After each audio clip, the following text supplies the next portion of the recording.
కాబట్టి ఈరోజు మనము కొద్ది నిమిషాలు దేవుని వాక్యాన్ని ధ్యానించడానికి ప్రయత్నం చేద్దాం. చూడండి, ఈరోజు చాలామంది కూడా పరిశీలిస్తూ ఉన్నప్పుడు జ్ఞానాన్ని సంపాదించుకోవడానికి ఒకవేళ ఎక్కడికి వెళుతూ ఉన్నారంటే స్కూల్కి వెళుతూ ఉన్నారు, లేదా ట్రైనింగ్ సెంటర్లకి వెళుతూ ఉన్నారు, కాలేజీలకి వెళుతూ ఉన్నారు. వాళ్ళు దేనిలో అయితే జ్ఞానం పెంచుకోవాలో ఆ డిపార్ట్మెంట్లో జాయిన్ అవుతూ ఉన్నారు. ఒకవేళ బలాన్ని పెంచుకోవాలనుకుంటే ఏం చేస్తారంటే మంచి ప్రోటీన్ ఆహారము, అంటే మన భాషలో ఒక మాంసము, నాన్ వెజ్ బాగా తీసుకొని జిమ్ములకి వెళ్ళి వాళ్ళ బలాన్ని ఏం చేసుకుంటారు, అభివృద్ధి చేసుకుంటారు. ఈ లోకంలో మరి మనము జ్ఞానము అభివృద్ధి పరచుకోవడానికి వచ్చామా, బలాన్ని అభివృద్ధి పరచుకోవడానికి వచ్చామా, ధనాన్ని అభివృద్ధి పరచుకోవడానికి వచ్చామా, మన కుటుంబాలను అభివృద్ధి ఆర్థికంగా పరుచుకోవడానికి వచ్చామా అనేది గమనిస్తూ ఉన్నప్పుడు దేవుడి వాక్యం ఏం చెప్తుంది అంటే, ఈ భూమి మీదకి నువ్వు రావడానికి గల కారణమో నీ బలానికో, నీ జ్ఞానానికో, నీ అందానికో, నీ ఆస్తికో కాదు. ఈ భూమి మీదకు వచ్చి నువ్వు ఆత్మ సంబంధమైన బలాన్ని, ఆత్మ సంబంధమైన జ్ఞానాన్ని, ఆత్మ సంబంధమైన అందాన్ని పెంచుకోవాలని మనం ఈ భూమి మీదకు వచ్చాం. ఇప్పటిదాకా మనం చూసాం, చాలామంది ఏం పెంచుకోవడానికి ప్రయత్నం చేస్తున్నారంటే భౌతికంగా పెంచుకోవడానికి ప్రయత్నం చేస్తున్నాడు. కానీ మనుషులను భౌతికంగా ఎదగాలి అని కాదు దేవుని యొక్క ముఖ్య ఉద్దేశం. ఆత్మీయముగా ఎదగాలి అనేది ముఖ్య ఉద్దేశం. మనం చూస్తూ ఉన్నప్పుడు ఈరోజు బేతేలు అన్న ఊరు దగ్గర మనం ప్రారంభించుకొని ముందుకు వెళ్ళిపోదాం. అసలు బేతేలు అనే పట్టణము చూడండి, 2వ రాజుల గ్రంథము 2వ అధ్యాయము 2వ రాజుల గ్రంథము 2వ అధ్యాయము 23వ వచనాన్ని మనము ధ్యానించుకుందాం. ఇక్కడ దేని గురించి ఉన్నది అనేది చూస్తూ ఉన్నప్పుడు బేతేలు పట్టణము లేదా బేతేలు అనబడిన ఊరును గురించిన వివరము ఒకటి ఉన్నది. ఏంటి ఈ బేతేలు స్పెషల్? మీరు చూడండి, ఈ బేతేలు యొక్క పట్టణము మొట్టమొదటిగా స్థాపించింది ఎవరో తెలుసా? ఇందాక అనుకుంటూ ఉన్నా, చర్చి ప్రారంభంలో మొట్టమొదటి చావు ఎవరిది అంటే మా మావయ్య గారిది అని. అంతేనా? అంటే ఒక్కోసారి మనకి కొన్ని బాగా గుర్తుండిపోతాయి. అయితే మనం గుర్తు పెట్టుకోకూడదని వదిలేసినా కూడా బాగా గుర్తుండిపోతూ ఉంటాయి. ఈ బేతేలు అనేది మీరు చరిత్రలోకి వెళితే యాకోబు స్వప్నమందు ఒక చోట నిద్రపోతాడు. ఆ ప్రాంతానికి ఆయన ఏం చేస్తాడు, బేతేలు అనే పేరును పెడతాడు. బేతేలు అంటే అర్థం ఏమిటి అంటే దేవుని ఇల్లు. ఈరోజు మన కుటుంబాలన్నీ కూడా బేతేలు అని పిలుచుకోవచ్చా? అంటే దేవుని ఇల్లులుగా మన ఇల్లులు ఉంటున్నాయా? ఇప్పుడు చూడండి, ఇదే ప్రాంతంలో కొంచెం ముందుకు వెళ్తే ప్రాథమిక వైద్య కేంద్రం ఉంది. దానికి 2 అడుగులు ముందుకు వెళ్తే వైన్స్ షాప్ ఉంది. దానికి 1 అడుగు పక్కకు వస్తే ఆయుర్వేద మందుల షాప్ ఉంది. ఆయుర్వేద మందుల షాపులు ఏం దొరుకుతాయి? ఆయుర్వేద మందులు దొరుకుతాయి. ఇంగ్లీష్ మందుల షాపులు ఏం దొరుకుతాయి? ఇంగ్లీష్ మందులు దొరుకుతాయి. ఈ లోకంలో మందుల షాపులు ఏం దొరుకుతాయి? లోకం అంతా మత్తైపోయే మందులు దొరుకుతాయి. అంతేనా? ఇప్పుడు పేరును బట్టే లోపలికి వెళ్తే ఏం దొరికిద్దో మనకి బాగా అర్థమవుతుంది. ఇప్పుడు బేతేలు అంటే ఏమిటి అనుకున్నాం మనం? దేవుని ఇల్లు అనుకున్నాం. కాబట్టి బేతేలులో ఎలాంటి వాళ్ళు ఉండాలి? దేవునిని నమ్మిన వాళ్ళు, దేవుని యందు విశ్వాసం ఉంచిన వాళ్ళు, దేవుని కార్యక్రమాల పట్ల ఆసక్తి శ్రద్ధ కలిగి ఉన్న వ్యక్తులు ఉండాలి. కానీ ఈ బేతేలు పట్టణంలో మనము 2వ రాజుల గ్రంథము 2వ అధ్యాయంలో ఎవరున్నారో తెలుసా? చూడండి, ధ్యానిద్దాం. 23వ వచనానికి వచ్చేద్దాం డైరెక్ట్గా మనం. అక్కడ నుండి అతడు బేతేలునకు ఎక్కి వెళ్ళాను. ఎవరి గురించి ఇక్కడ చెప్తున్నాడు? ఏలీ గురించి చెప్తున్నాడు. ఏలీ అనే ఒక ప్రవక్త దేవుని వాక్యాన్ని ప్రచురిస్తూ వెళుతూ ఉన్నాడు. ఆయన ప్రచురిస్తూ వెళుతూ ఉండగా ఆయన ఒక్కొక్క పట్టణము ఏం చేస్తూ ఉన్నాడంట? తిరుగుతూ ఉన్నాడు. అంటే దేవుని వాక్యాన్ని ప్రకటించే వాళ్ళకి దేవుడు మొదటి నుంచి ఎలాంటి పని అప్పచెప్పాడో తెలుసా? ఊరూరా తిరిగి ఏం చేస్తూ ఉండాలంట? దేవుని వాక్యాన్ని ప్రకటించాలి. ఆ ప్రవక్త పేరు ఏంటంటే ఎలీషా. ఏలీ కాదు, ఎలీషా. ఎవరు ఆ ప్రవక్త పేరు? ఎలీషా. అంటే ఎలీషా ఆయన సేవకుడు అయ్యాడు. సేవకుడు అయిపోయిన తర్వాత ఆయన ఏమి ఇళ్లలో కూర్చోలేదు. ఆయన ఏమి పొలాలు దున్నుకుంటూ కూర్చోలేదు. ఆయన ఏం చేస్తూ వచ్చాడంటే దేవుని వాక్యాన్ని ప్రకటిస్తూ వచ్చాడు. ప్రకటిస్తూ వస్తూ ఉండగా ఆయన ఒక ప్లేస్లో గమనించినప్పుడు ఆయన వాక్యం ప్రకటించడానికి ఆయన మార్గంలో బేతేలునకు వచ్చాడు. ఇప్పుడు ఆయన సువార్త ప్రయాణం జరుగుతూ ఉంది. జరుగుతూ ఉంటే ఇప్పుడు ఎక్కడికి వచ్చాడంటే బేతేలుకు వచ్చాడు. ఇప్పుడు బేతేలులో ఆయన ఏం ఎక్స్పెక్ట్ చేయాలా? మంచి వాళ్ళు ఉంటారనా, చెడ్డ వాళ్ళు ఉంటారనా? మంచి వాళ్ళు ఉంటారని. అయితే ఈయనేమో సువార్త పని కదా, ఆయన పని ఆయన చేసుకుంటూ పోతూ ఉన్నాడు. ఆయన పని ఆయన చేసుకుంటూ పోతుంటే అక్కడ ఏం జరిగిందో చూద్దాం. అక్కడ నుండి అతడు బేతేలునకు ఎక్కి వెళ్ళెను. అతడు త్రోవను పోవుచుండగా బాలురు పట్టణములో నుండి వచ్చి బోడివాడ ఎక్కిపోము, బోడివాడ ఎక్కిపోమని అతన్ని అపహాస్యము చేయగా. అంటే బేతేలు పట్టణములో మంచి వాళ్ళు ఉండాలి. కొన్ని మంచితనం లేకపోయింది, మామూలుగా ఉండాలి. కానీ ఇక్కడ ఎవరు ఉన్నారంట? అపహాస్యము చేసే పిల్లలు ఉన్నారు. ఈ అపహాస్యము చేసే పిల్లలు ఎవరు వెనకబడ్డారంట అంటే ఈరోజు కూడా మనం చూస్తూ ఉంటాం. చాలా మంది యవనస్తులు పోకిరి వాళ్ళు ఉంటారు కదా మన భాషలో. చాలా మందిని రోడ్డు మీద అటు వెళ్ళే వాళ్ళని ఇటు వెళ్ళే వాళ్ళని ఏం చేస్తూ ఉంటారు? ఎక్కిరిస్తూ ఏలన చేస్తూ ఉంటూ ఉంటారు. అయితే ఇక్కడ వీళ్ళు కూడా ఎలాంటి వాళ్ళని మనం అనుకోవాలా? అతడు త్రోవను పోవుచుండగా ఎలీషా ఆయన పని ఆయన చేసుకుంటూ పోతూ ఉన్నాడు. మధ్యలో దూరింది ఎవరు? ఈ పిల్లలే. అయితే ఈ పిల్లలు ఎలాంటి వాళ్ళు అసలు అనేది చూస్తూ ఉన్నప్పుడు ఈ పిల్లలు మరి పోకిరి వాళ్ళగా పరిగణించబడింది. ఎందుకని? పోకిరి వాళ్ళ పని ఏమిటి అంటే వాళ్ళ పని వాళ్ళు చేసుకోకుండా ఇతరుల పనులోకి దూరి వాళ్ళ పనుల్లో కూడా ఏం చేస్తూ ఉంటారు? ఇబ్బంది పెడుతూ ఎగతాళి చేస్తూ పాడు చేస్తూ ఉంటారు. ఈరోజు మనం కూడా చూస్తూ ఉంటాం. మన ఇళ్లలో మనం సంపాదించుకుందే తింటాం, కానీ మన పక్కన వాళ్ళు ఏం చేస్తూ ఉండలేరు తెలుసా? చూస్తూ ఉండలేరు, లేదా ఓర్చుకుంటూ ఉండలేరు. మీరు ఎప్పుడైనా గమనించారా? మన ఇంట్లో బీరువాలో డబ్బులు వస్తే అవతలోడి ఇంట్లో మొక్కల్లో చిట్లు పోతాయి. ఎందుకని? అంతే.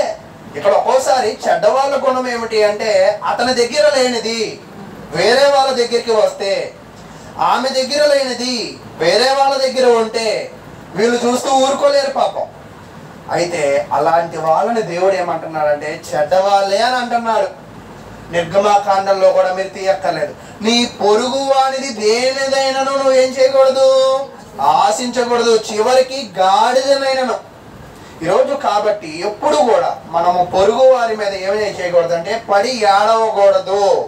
వాళ్ళు గొప్ప వాళ్ళైతే గొప్ప వాళ్ళు అవుతారు, వాళ్ళ బలహీనులైతే మన అవకాశాన్ని బట్టే వాళ్ళని ఏం చేయాలా, సహాయం చేయాలి. కానీ ఎదుటి వాళ్ళని వాళ్ళని ఏం చేయకూడదంటే ఏడవడం చేయకూడదు, వాళ్ళ కుటుంబాలను పాడు చేయడము కూడా చేయకూడదు. అయితే ఆయన ఏదో సువార్త పని చేసుకుంటూ పోతూ ఉన్నాడు, దేవుని గురించిన 4 మాటలు చెప్పుకుంటూ. కానీ ఆయన పనిని చెడగొట్టడానికి ఎవరు వచ్చారంట? ఈ పిల్లలు వచ్చారు. ఎంతమంది పిల్లలు వచ్చారో తెలుసా? 42 మంది పిల్లలు వచ్చారు. 42 మంది పిల్లలు ఒకవైపు, ఎలీషా ఒక్కడే ఒకవైపు. ఇప్పుడు మీరు చూడండి, మనల్ని ఒక్కళ్ళు గదిలోకి తీసుకెళ్ళి అవమానంగా మనల్ని మాట్లాడితే మనకి ఎలా ఉండిద్ది? కొంచెం బాధగా ఉండిద్ది. సరే, 2-3 ఉన్న సభలో అంటే కొంచెం ఎక్కువ బాధ ఉంటుంది. అదే ఒక 20-30 మంది సభలో ఎవరైనా మనలను ఎగతాళి చేస్తూ ఉంటే, అపహాస్యము చేస్తూ ఉంటే మనకి ఎలా ఉంటుందంట? ఇంకా బాధగా ఉండిద్ది. అయితే ఎలీషాని ఈ పిల్లలు ఏం చేస్తున్నారంటే అపహాస్యము చేస్తూ ఉన్నారు. అపహాస్యము అంటే ఏంటంటే వెక్కిరింత పాలు చేస్తున్నారు, వెక్కిరింతిస్తున్నారు. ఏమని వెక్కిరిస్తూ ఉన్నారు? ఈరోజు చూడండి, చాలా మంది పిల్లలు లేని తల్లి దగ్గరికి వెళ్ళే నీకు పిల్లలు లేరు కదా, పిల్లలు లేరు కదా అని ఎక్కిరిస్తారు. కుటుంబాలు సరిగ్గా లేని కుటుంబాల దగ్గరికి వెళ్ళే ఇంకా చిచ్చుని ఏం చేస్తారు జనాలు? ఇంకా రాజేస్తూ ఉంటారు. చెడ్డవాళ్ళ స్వభావం ఎలా ఉండిద్ది అంటే చెడును మరింతగా అభివృద్ధి పరుస్తారు. ఈ పిల్లలు కూడా అతనిలో ఒక లోపం ఉంది. ఏంటి ఆ లోపం అంటే? అది ఒక సమస్య ఏమీ కాదు. ఆయనకి పట్టబుర్ర ఉందంట. ఏముంది? పట్టబుర్ర. పట్టబుర్ర ఉంది కాబట్టి ఇతనిని ఈ పిల్లలందరూ ఏమంటున్నారు? బోడివాడా బోడివాడా అని అంటున్నారు. బోడివాడా బోడివాడా అని అపహాస్యం చేస్తూ ఉన్నారు. అసలు వీళ్ళు ఏ ఊర్లో ఉన్నారు? బేతేలు ఊర్లో ఉన్నారు. బేతేలు ఊరంటేనే అర్థం ఏమిటి? దేవుని ఇల్లు. దేవుని ఇంటిలోకి ఇప్పుడు ఎవరు వచ్చారు? దేవుని ప్రవక్త వచ్చాడు. దేవుని ప్రవక్త వస్తే దేవుని ఇంటిలోకి మర్యాద చేయాల్సిన వాళ్ళే ఏం చేస్తున్నారంట? ఎక్కిరింత బాలు చేస్తున్నారు, అపహాస్యము చేస్తున్నారు, అమర్యాదగా నడుచుకుంటున్నారు. ఆయన పనిని ఆయన చేసుకొని ఇవ్వట్లా. ఈరోజు కూడా చూడండి, సువార్త పని చేస్తూ ఉన్నప్పుడు సజావుగా సాగినప్పుడే ఎక్కడ లేని వాళ్ళందరూ పుట్టుకొస్తారు. దేనికని? ఇంకా బాగా చేయమనా? కాదు, దానిని ఇంకా ఏం చేయాలని? ఇబ్బందులు పెట్టాలని, చెడగొట్టాలని. కాబట్టి మనం ఎప్పుడైనా ఒకటి గుర్తుపెట్టుకోవాలి, వీలైతే సహాయం చేయాలి, సహకరించాలి, లేదంటే మౌనంగా ఉండాలి. కానీ మనము దేవుని పనులను చెడగొట్టడం అనేది చేయకూడదు. ఇప్పుడు ఈ బేతేలు అనేది ఎవరు ఊరు అసలు? ఈరోజు ఈ భూమి మీద మనం అనుకుంటూ ఉంటాం, ఈరోజు ఒనేసిమ గారు కట్టారో మరి ఆ పూర్వీకులు కట్టారో నాకైతే తెలియదు. ఇది ఒనేసిమ గారి ఇల్లు అంటే కాదు, చిట్టమ్మ గారి ఇల్లు అంటే కాదు, పోనీ ఒకగాను ఒక కుమార్తెలు కొడుకులు వాళ్ళ ఇల్లులా అంటే కాదు. ఇది ఎవరి ఇల్లు అంటే ఇది కూడా దేవుని ఇల్లే. ఈరోజు చాలా మంది అనుకుంటాం, ఈ ఇల్లు నాది, ఈ స్థలము నాది, ఈ బీరువా నాది, ఈ సంఘము నాది. ఏది మనది కాదు. ప్రతిదీ కూడా ఎవరిచ్చినది అంటే దేవుడిదే. మనము ఇక్కడ అతిథులమే. ఈరోజు ఉంటాము, రేపు సర్దేసుకోవాల్సిందే, సర్దుకుని వెళ్ళిపోవాల్సిందే. వెళ్ళను అని మారము చేస్తే కుదరదు. ఇప్పుడు ఒకవేళ మీ పిల్లలు కూడా స్కూల్కి వెళ్ళనని కొంచెం ఏడిస్తే నచ్చ చెప్తారు, కొంచెం ఏడిస్తే లాలీపప్పులో బిస్కెట్లు ఇప్పిస్తారు, మరింతగా ఏడిస్తే నీకు దండం పెడతాం, ఇంట్లోనే వండిపో అని మనం ఏమైపోతాం? కాంప్రమైజ్ అయిపోతాం. అయితే ఈ భూమి మీద నేను చచ్చిపోను అని కొంచెం ఏడు, దేవుడేమి కాంప్రమైజ్ అవ్వడు. మరి కొంచెం ఏడు, దేవుడేమి కాంప్రమైజ్ అవ్వడు. నువ్వు ఎంత ఏడ్చినా కూడా ఈ భూమిని, నువ్వు కొన్న స్థలాలను, నువ్వు కొన్న పొలాలను, నువ్వు కట్టుకున్న వస్తువులను అన్నిటినీ కూడా ఏం చేయాల్సిందే? విడిచిపెట్టి వెళ్ళిపోవాల్సిందే. కానీ మనకి ఏమి తెలియదు అంటే ఈ లోకములో విడిచి వెళ్ళిపోతాము అనే జ్ఞానము లేక మనం ఇతరుల పనులోకి దూరి ఇతరులను ఏం చేస్తూ ఉంటాం? ఇబ్బంది పెడుతూ ఉంటాం. ఇప్పుడు ఈ పిల్లలు కూడా ఎలీషాని ఇబ్బంది పెట్టడానికి గల కారణం ఏంటో తెలుసా? ఎలీషా ఆల ఊరు వచ్చాడు. అదే ఎలీషా ఊరు కుర్రోళ్ళు వెళ్తే ఎగతాలు చేస్తారా? చేయలేరు. ఎందుకని? స్థాన బలం. అంటే ఈ బేతేలు ఎవరు ఊరు అనుకుంటున్నారు వీళ్ళు? మా ఊరు, మేము పెద్ద అల్లరోళ్ళో, మేము పెద్ద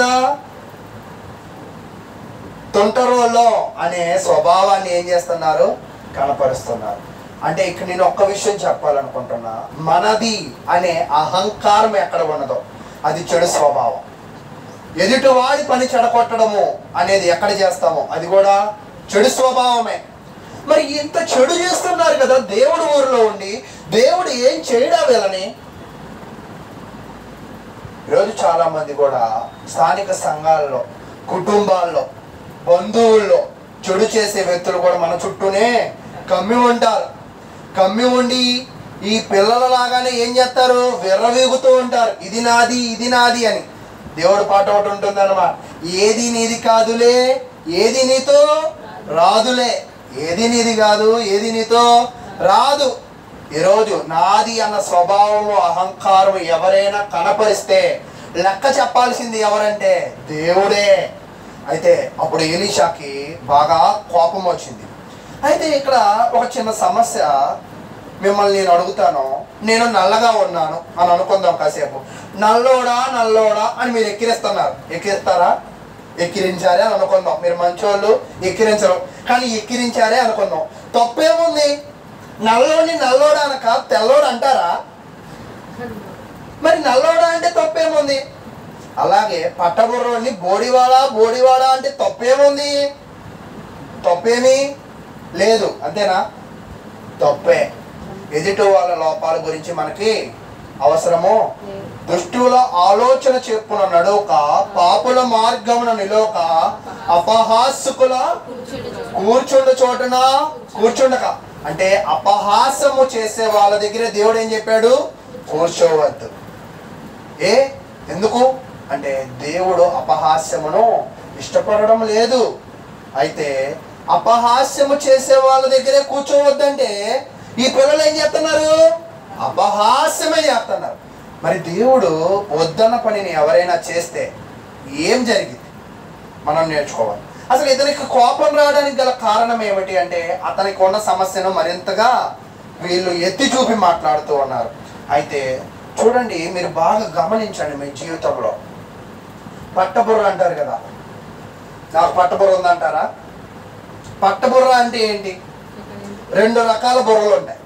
ఒక రకమైన బుర్ర ఏమో మధ్య నుంచి జుట్టు ఉండిద్ది, ఓకేనా? వాళ్ళకి కిడ్నీ ఫంక్షన్ సరిగ్గా ఉండదు, ఇక్కడ నుంచి జుట్టు ఉండే వాళ్ళకి ఇది ఎగిరిపోతుంది కదా ఎదరా. కొంతమందికి ఏమైందంటే సైడ్లు జుట్టు ఉండిద్ది, మధ్యలో ఒక రోడ్డు లాగా ఉండిద్ది, అంతేనా? అది ఉన్న వాళ్ళకు గాలి బ్లాడర్ సరిగ్గా ఉండదు. అంటే మన బాడీలో ఆర్గాన్స్ ఉన్నాయి కదా, ఈ ఆర్గాన్స్లో కరెంట్ సప్లై సరిగ్గా సాగకపోతే ఫ్యాన్ సరిగ్గా తిరిగిద్దా? అలాగే బాడీలో ఉన్న కొన్ని ఆర్గాన్స్ సరిగ్గా ప్రవాహము జరగకపోతే వచ్చే సమస్య ఈ పట్టబుర్ర సమస్య. అయితే వీళ్ళల్లో బాగా కోపం ఉండేది. మీరు ఎప్పుడైనా మీ ఇళ్ళల్లో పట్టబుర్ర ఉన్న వాళ్ళని ఒక్కసారి మదిలో తలుచుకోండి.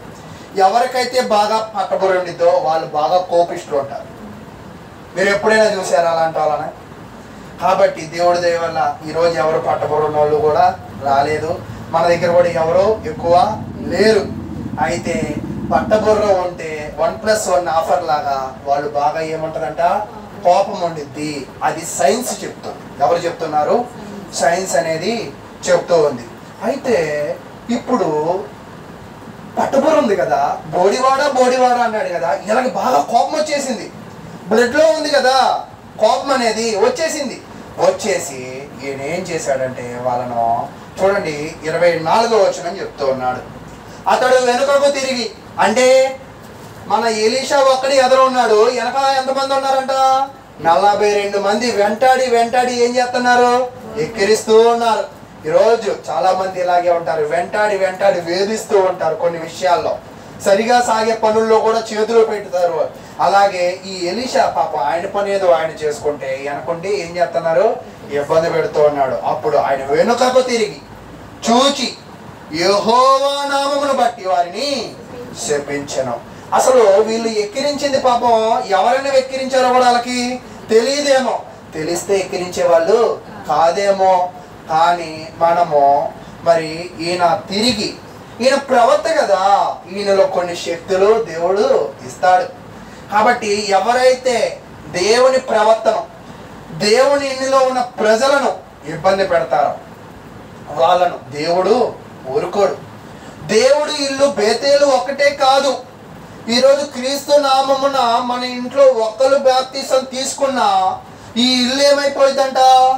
దేవుని ఇల్లే. అంటే మీ ఇల్లు కూడా ఏమైపోయింది? బేతేలే. ఇప్పుడు మీ ఇంటి దగ్గర కూడా మిమ్మల్ని కొంతమంది వస్తూ ఉంటారు, ఎవరో రారు, మళ్ళా పక్కలో బల్యములాగా మనోళ్ళే వస్తూ ఉంటారు, మనలనే పొడుస్తూ ఉంటారు, మనలనే ఇబ్బంది పెడుతూ ఉంటారు, మనలనే ఏం చేస్తూ ఉంటారు? అపహాస్యము చేస్తూ ఉంటారు. అయితే ఎలీషా శపించాడు. శపిస్తే ఏం జరిగిందో తెలుసా? ఎలీషా శపించాడు. అప్పుడు 2 ఆడ ఎలుక బంట్లు అడవిలో నుండి వచ్చి, అంటే బేతేలు పక్కన ఏముందంట, ఇంచుమించు దగ్గరలో అడవి ఉందంట. అడవిలో ఇచ్చి 2 ఎలుక బంట్లు వచ్చి ఆ 42 మందులు బాలులను చీల్చివేశారు. అసలు ఎలుక బంటినే ఎందుకు పిలవాలి? కుక్కను పిలవచ్చుగా. కుక్క 42 మందిని ఏం చేయలేదు, చంపలేదు. సింహాన్ని పిలవచ్చుగా. సింహం ఒకళ్ళు ఎత్తుకొని తినేసి దాన్ని ఆకలి తీర్చుకొని సైలెంట్గా అయిపోయింది. ఎలుక బంటి అలా కాదు, మనుషులు ఉంటే దానికి రేకెత్తిపోయిద్దాను. ఈ పిల్లలు ఈ ఎలీషాను చూసి ఎలా రేకెత్తిపోయారో, ఈ పిల్లలను చూసి రేకెత్తించే జంతువుని దేవుడు పంపించాడు. మీకు అర్థం అవుతుందా? మనల్ని చూసి ఈరోజు కాళ్ళు తన్ని, మనల్ని చూసి కాళ్ళు దువ్వే వాళ్ళు ఉంటారు కదా, ఖచ్చితంగా వాళ్ళకు కూడా ఒక టైం ఉంటుంది. అప్పుడు వాళ్ళ కాళ్ళు దువ్వే విధంగా దేవుడు ఇంకొకరిని దేవుడు పంపిస్తాడు. ఎప్పుడు పంపిస్తాడు? నువ్వు దేవుని యందు విశ్వాసం ఉంచినప్పుడు, నీ ఇల్లును కూడా బేతేలు లాగా దేవుడికి నమ్మకంగా నువ్వు కట్టినప్పుడు, అప్పుడు దేవుడు నీకు సహాయం చేసే దేవుడుగా ఉంటాడు అని దేవుడు వాక్యం అయితే తెలియజేస్తూ ఉంది. కాబట్టి ఇక్కడ నేను తెలియజేసే ఒక చిన్న విషయం ఉందన్నమాట. అభంశుభం తెలియని ఒక 42 మంది బాలురు పాపం దేనికి బలైపోయారంట? ఎలుక బండి. అయితే ఇక్కడ బాలురు అన్నాడు కదా, అది బాలురు కాదు. హెబ్రీలో చదువుతున్నప్పుడు పెద్ద వయసు ఉన్నోళ్ళే. చిన్నపిల్లలు అంటే తెలిసి తప్పు చేసేవాళ్ళు. అంటే ఇక్కడ మీరు ఇంకోటి కూడా గమనించాలి, తెలిసి తప్పు చేసిన ఒకటి ఉంటుంది, తెలియక తప్పు చేయడం ఒకటి ఉంటుంది. వీళ్ళు ఏ రకానికి చెందిన వాళ్ళు? తెలిసే వీళ్ళు తప్పు చేస్తూ ఉన్నారు. ఇక్కడ ఒక చిన్న మాట నేను చెప్పి ముందుకు వెళ్ళాలి. ఈ బాలులలో మన 2 పిల్లలు ఉంటే, లేదా మనకున్న 3 పిల్లలు ఈ బౌలర్లో ఉంటే మన పరిస్థితి ఏంటి? మనం సంతోషపడతామా, బాధపడతామా? మీకు అర్థమవుతుందా నేను చెప్పేది? 42 మంది పిల్లల్లో మా 2 పిల్లలు ఉన్నారు. మా 2 పిల్లలే అనుకుందాం. ఇప్పుడు మా 2 పిల్లలను బట్టి నేను ఆనందపడాలా, బాధపడాలా? ఎందుకు బాధపడాలి? కుక్క చావు చావడం అంట తెలుసా? ఇప్పుడు ఈ 42 మంది పిల్లల చావు ఎలా ఉందంట? కుక్క చావు చచ్చారు, చీల్చి వేసిందంట. ఎవరిని? 42 మంది. అసలు ఆ 42 మంది ఊరికే మనం ఇమేజ్ చేసుకుందాం. 42 మంది పిల్లలు, 2 ఎలుక బంట్లు వచ్చాయి, పారిపోవచ్చు కదా. ఒకవేళ మీ మీదకి ఒక కుక్క వచ్చింది అనుకోండి, రా కరు ఏం చేస్తావు చెయ్యి అని అంటామా? మనం పారిపోతాం. 10 మంది ఉన్నాం, ఒకళ్ళని పట్టుకునే లోపల 8 మంది ఏమైపోవచ్చు? పారిపో. కానీ 42 మందిని ఎలా చీల్చాయి ఎలుక బంట్లు? దేవుడు శాపము అలా ఉంటుంది. నువ్వు తప్పించుకునడానికి అవకాశము లేదు. అదే జఫన్యా గ్రంథంలో చెప్తాడు, తుడిచి వేస్తాడంట. అంటే ఆయన ఒక్కసారి టార్గెట్ ఫిక్స్ చేస్తే దాంట్లోంచి తప్పించుకునే ఆప్షను లేదు. అయితే ఇప్పుడు 2 పిల్లలు ఉంటే మీకు బాధ లేదన్న, బాధ ఉండిద్ది అన్నారు కదా. ఆ 42 మంది పిల్లల్లో మీ 2 పిల్లలు ఉంటే మీకు ఎలా ఉంటుందన్న? బాధ అని అన్నారు. అసలు ఆ 42 మందిలో మీరే ఉంటే,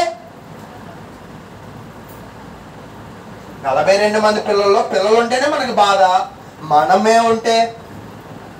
అయితే ఇక్కడ మనం నేర్చుకోవాల్సింది ఏంటంటే, పిల్లలమైనా మనమైనా ఎదుటి వాళ్ళని ఎలా గౌరవించాలి, పెద్దలను ఎలా గౌరవించాలి,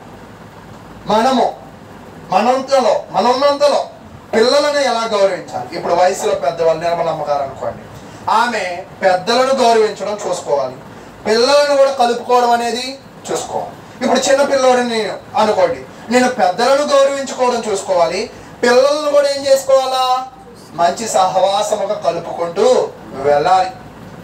అలాగ కాకుండా అపహాస్యముగా కానీ దేవునికి విరుద్ధమైన పనులు కానీ ఒకవేళ చేస్తే ఎక్కిరించినోడు వదిలేస్తాడేమో.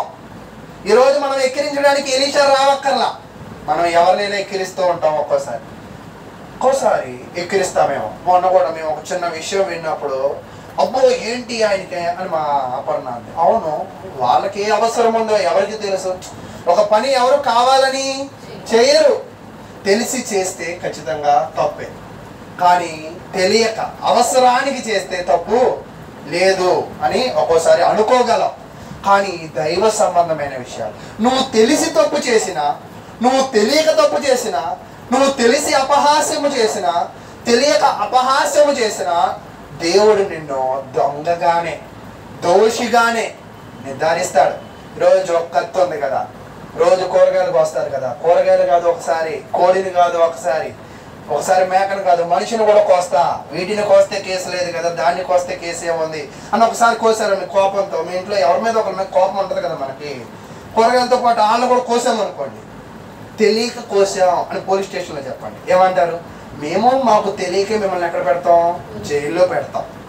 అప్పుడు లాయర్ దగ్గరికి వెళ్తారు, జడ్జిలో తెలియక చేసాం అని. సరే, తెలిసి చేసినా తెలియక చేసినా తప్పే. తప్పుకి ఖచ్చితంగా ఏముంటుందంట? శిక్ష. ఆ శిక్షను పొందాం.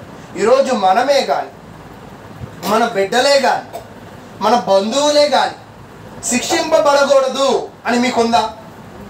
ఒకవేళ శిక్షింపబడకూడదు అని మీకుంటే మీరు నేర్చుకోవాల్సింది ఏంటంటే, ఏదైనా నీతియుక్తముగా న్యాయముగా ఒక కార్యక్రమం జరుగుతుందో అనుకుందాం, దానిలో మీ చేతులు ఏం చేయకూడదు?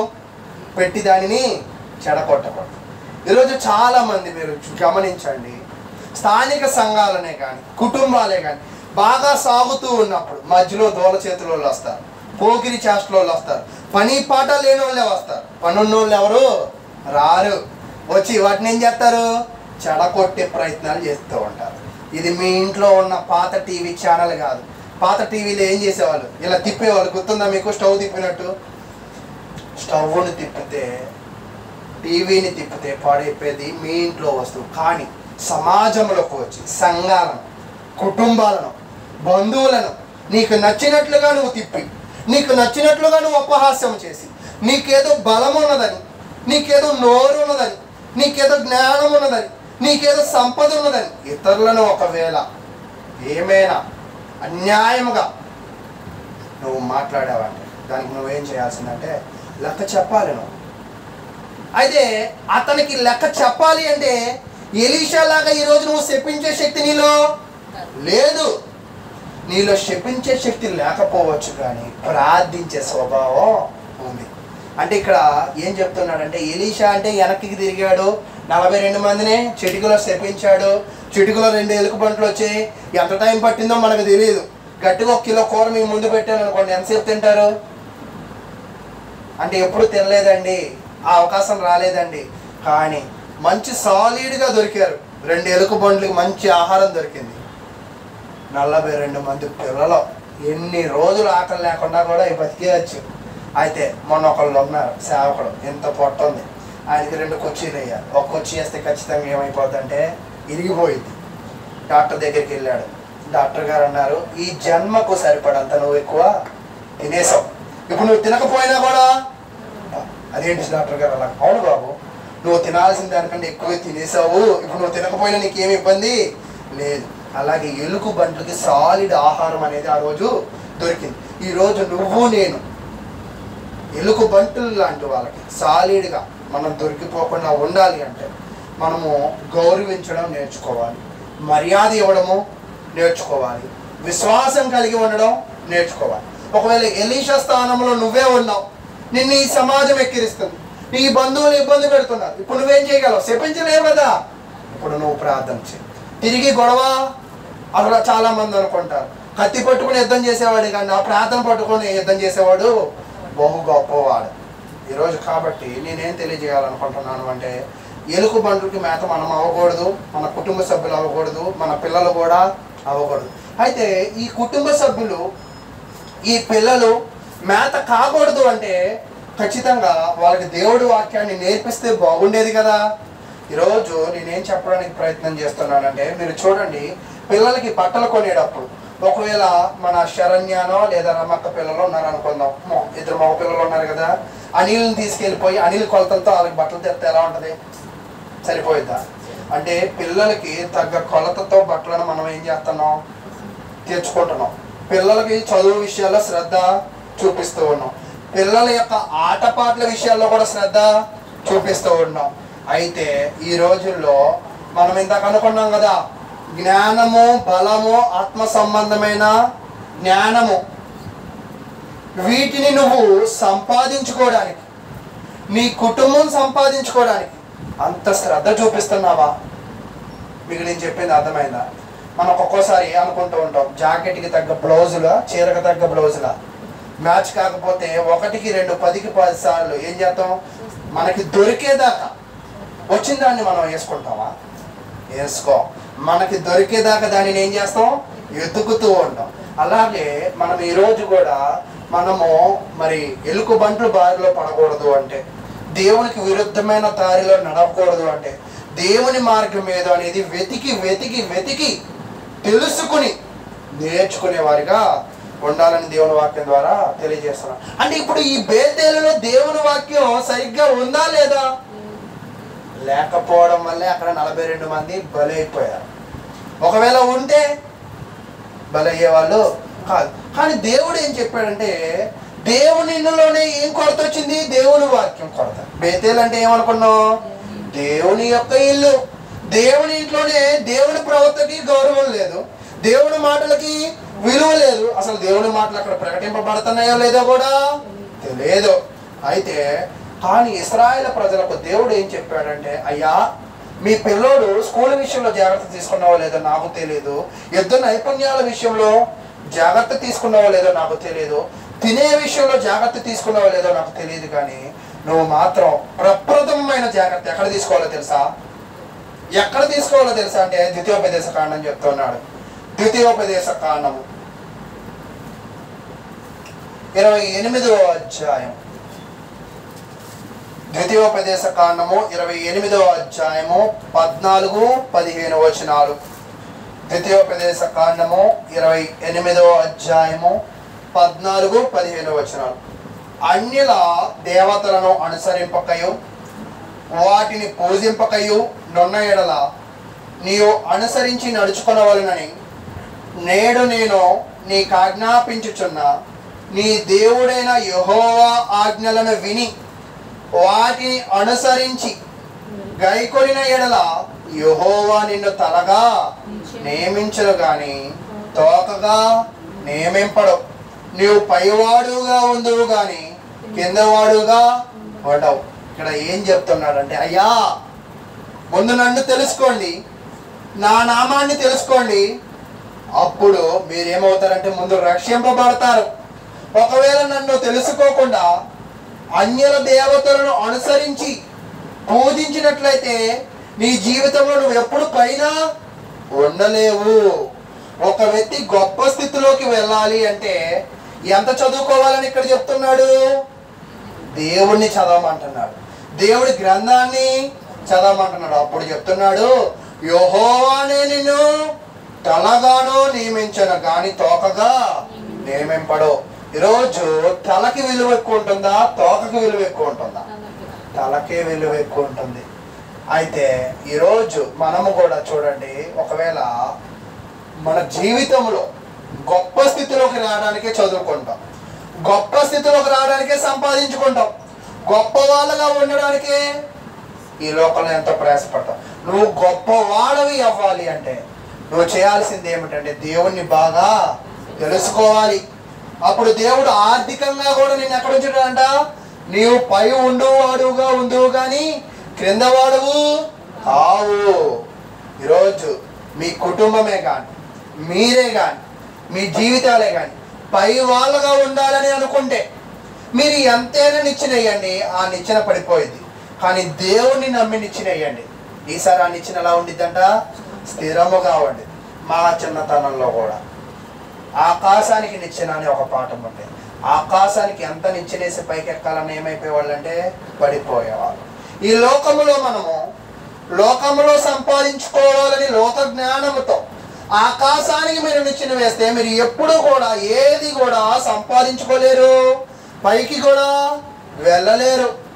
మరి మనం గొప్పవాళ్ళం అవ్వాలంటే ఎలా అండి ఈ భూమి మీద అంటే ఈ నిచ్చెన ఎక్కడికి వేయాలంటే స్థానిక సంఘానికి వేయాలి. స్థానిక సంఘానికి ఎలా వెళ్ళాలనే నిచ్చెనను వేయి. అది నీకు వేసుకో, నీ పిల్లలకు వేయి, నీ కుటుంబానికి వేయి. అన్ని చోట్ల వేయడం కాదు. ఈ లోకంలో చాలా చర్చిలు ఉన్నాయి, చాలా క్రీస్తు సంఘాలు ఉన్నాయి, అందరి దగ్గర వేసేస్తాం మేము అంటే కాదు.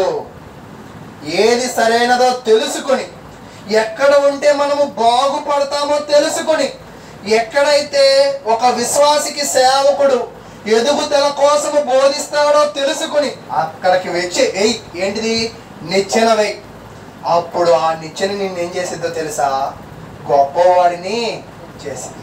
ఈరోజు మిమ్మల్ని స్థానిక సంఘాలకి రండి రండి అని ఎందుకు అంటున్నామంటే, నిచ్చెనలు వెయ్యండి వెయ్యండి అని ఎందుకు అంటున్నామంటే, మీరు ఎలుకబంటిలు బారి పడకూడదంటే ఈ నిచ్చెనే సహాయం. మీరు గొప్ప వాళ్ళు అవ్వాలంటే ఈ నిచ్చెనే సహాయం.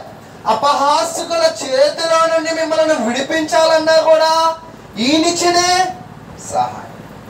అంటే తెలుసా, దేవుణ్ణి తెలుసుకుంటే ఎన్ని రకాలైన సహాయాలు మనం పొందుతామో. ఈరోజు చూడండి, 2023 దాకా స్థానిక సంఘాల్లో లెక్కలు ఒక రకంగా ఉన్నాయి. మన స్థానిక సంఘాలు లెక్కలన్నీ దేవుడి కృపను బట్టి ఇప్పుడు మారుతాయి.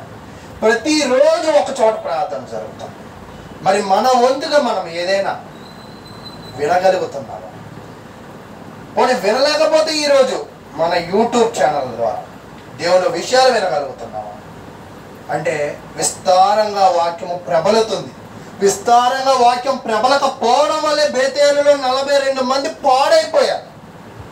ఈరోజు ఎందుకు మరి బాలసుందరం గారు గట్టిగా చెప్పలేదు, యేసుపాదం గారు గట్టిగా చెప్పాలి, నువ్వేంటయ్యా మొహం మీద కొట్టినట్టు చెప్తున్నావు అంటే, కొట్టినట్టు చెప్పేది నేను కాదు, ఎవరంటే దేవుని వాక్యం.